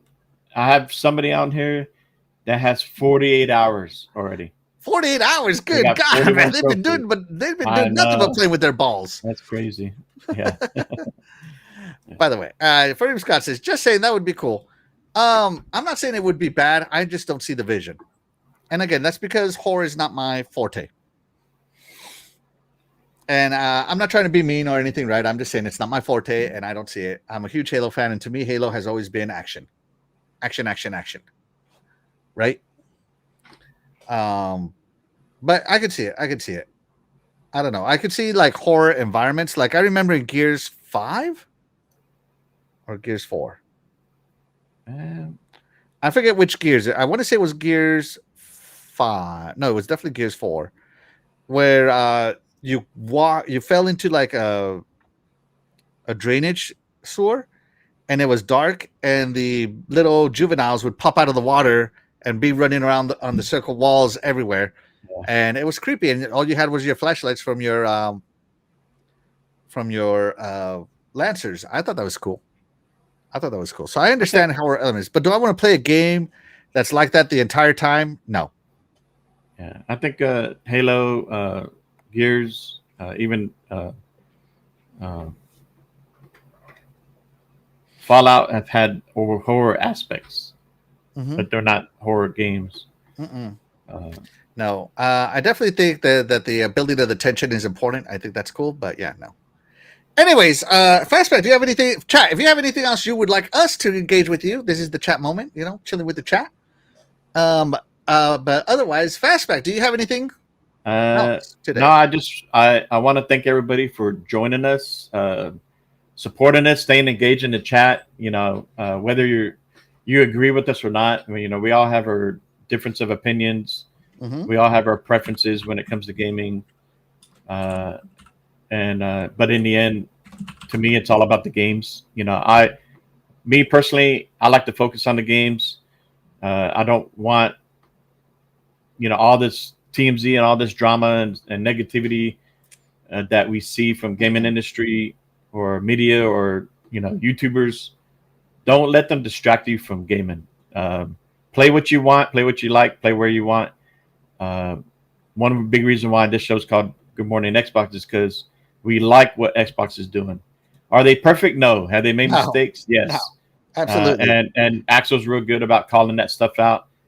So, and we both will. I mean, this show's, to me is a fair, objective show when it comes to Xbox. But I think in the end, we just want to be, common sense about it, right? Because don't get caught up right away. Kind of stand back a little bit and look at what's going on. Look who's saying this and that out in the media. Don't get caught up in it. Don't let it distract you from enjoying a good game. At the end of the day, on a platform you don't prefer. Yeah. At the end of the day, be a gamer. Be a gamer. Yeah, exactly. Yeah. And actually, I don't know if you noticed, but we got 500 subscribers. Did we? Did we break 500? Hold on. Yes. Let me look. Yes. Let me look. Minimize this window. So everybody in chat, like I said, y'all are awesome. Oh, can I turn on thank you my so super much for chats the now? Yeah. Thank you so much for the support. I hit 500. Oh my God, you're right. Woo! Yeah. Thank you to the chat. You guys are awesome. Thank you for 500. Oh my gosh, I can turn on super chats. Who's going to give me my first $1 next week? I refreshed it. It says 500. It says 500 where I'm looking at. Yeah. Yes. Now your wife, she said $4.99. She unsubscribed. Now it's $4.99. Oh my gosh, she unsubscribed. Oh no. Yeah, come on, where's the love? Shout out to my beautiful wife. She's the MVP of my life. Make no mistake. She is the true MVP of my life. She allows you to game. Oh, dude, she allows you to live so you can game.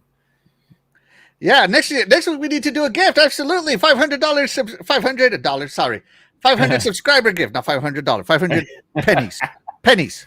Okay. Gotta go towards the next gen console. That's gonna cost $2,000. Yeah. Congrats, asshole, bro. Yes. Next week we need to do gift. Absolutely. That's right. Fastback is gonna give away $500. You heard it here first. Let me sell my raw guy. No. Oh man, that's great. Good Morning Xbox hit 500 iconic video games finally after like 4 years. We did it, everybody. We did it. Mission accomplished. But we're gonna end the show on a little different non-gaming related thing here. Wow, that's so awesome. Yeah, gift cards for my followers. Absolutely. Gift cards. It's gonna be great. Oh man, I get to change the show now. Yes. Thank you to everybody for subscribing. That's right. You guys, the chat are the real MVP of the show. But let's take a look at something. Shall we, Fastback? Yeah. Now, if you know, Fastback is a loser Cowboy fan. Right? Hold on. I am a winner Bronco fan. Hold on. Now we're switching topics here. Switching topics a little bit. Let's go. All right. And we need to go to the true professionals to see who's going to win this game. Here we go. Are you ready? Here we go. Let's see. So, Corgi's Game of the Week. Here we go. So the first bounce goes into the Cowboys. Oh no! Second bounce. Oh no, it misses. Oh, the Cowboys, they almost spelled win. Oh, the Broncos get one. All right, all right. Oh my God. Yeah, all right, tie game. Where's this one going? Oh, so close. Oh no. Oh, that's not what the intention was. I'm taking this. There we go. Got it right. All right, Fastback. What's your prediction score? I'm gonna say 35-28. 35 Broncos? Nice. I think no, Cowboys. Sorry. I think it's gonna be a high scoring game. I think it's going to be 30 Broncos, 27 Cowboys. I think the Broncos have not won a game by more than a field goal this whole season. So it's going to be within 3 points, which is what I'm looking forward to. It's going to be tense. Yeah. Let's see. Dan, the man Cunningham goes, don't do that, Axel. I want to keep liking you. Yeah. Let's see. Fahim asked me a question. What did you ask? Hold on. Let me see. He asked Fastback, or he said Fast Track. That's why I didn't ask it, Fahim. You said Fast Track. No, Fast Track. Oh, yes. Fast Track. If Sony puts all 3 Spider-Man games in a bundle, would you buy it? Just like I wish Xbox would have done with Gears. Yeah. Yeah, I would buy it. I love Spider-Man game. So I had a PS4 Pro, and I was playing the first Spider-Man. Mm-hmm. Unfortunately, somebody broke into my house and stole my PS4 Pro. And with the Spider-Man game in it, because it was a physical copy. So, and of course, there's the running joke because they came in my game room, they stole the PS4 Pro. They didn't steal my Xbox One. I had the Xbox One X at the time, and then everybody's like, yeah, because they prefer PlayStation. I'm like, yeah. That's funny. That's funny. But they were in an attempt to steal the Xbox. I guess they got spooked because they unplugged everything. They took all my Xbox controllers. So yeah, no, I would love a Spider-Man bundle. That would be cool. That's funny. They stole everything except the Xbox. Damn. They did leave me the red controller. So oh my God, that is probably one reason why I haven't bought a PlayStation. It's not the only thing, but yeah, I kind of. All right, let's see. Dog says, "See, Fastback, he's mean. He's a mean man." He is. He rigged. It's all rigged. It's all rigged. That's right. Let's see. Chad Walker says Brinko. Dog says 0-0 toilet bowl. Back from the Dead says, I thought the Cowboys was a cheerleading squad. Oh, they are beautiful. Chad Walker says Broncos. Glitter says, I predict the Broncos score 33 points in the fourth. They'll win again. Oh, there you go. I'm surprised you didn't put thank you to all the followers. Thank you guys. 500 followers. Thank you so much. You guys are awesome. Let's see. For Scott says, dude, I'll send you my PS4 Pro. I'll take a Pro. Thank you, Fahim. I appreciate it. But now I'm going to start playing some of the Spider-Man games on the rock, so I appreciate it. There you go. Let's see. Doggy Dog says, I had 2 Broncos tickets in my car yesterday. Someone broke in and left four more. Be careful out there. Dang. Ouch. Jeez. Yes, and thank you to Fastback for noticing. Yes, thank you so much, Fastback. Appreciate you. But with that being said, guys, we are going to go ahead and get out of here. But of course, we wouldn't be able to do this show without you guys, the chat. And that's why you guys, the chat, will always be the MVP to all of the shows here on the Iconic Video Games channel. And with that being said, we are going to go ahead and get out of here. I'm Maxwell1324. And I'm Fastback6768. Thank you, everybody. And we'll catch you guys next week. Go Broncos! Cowboys!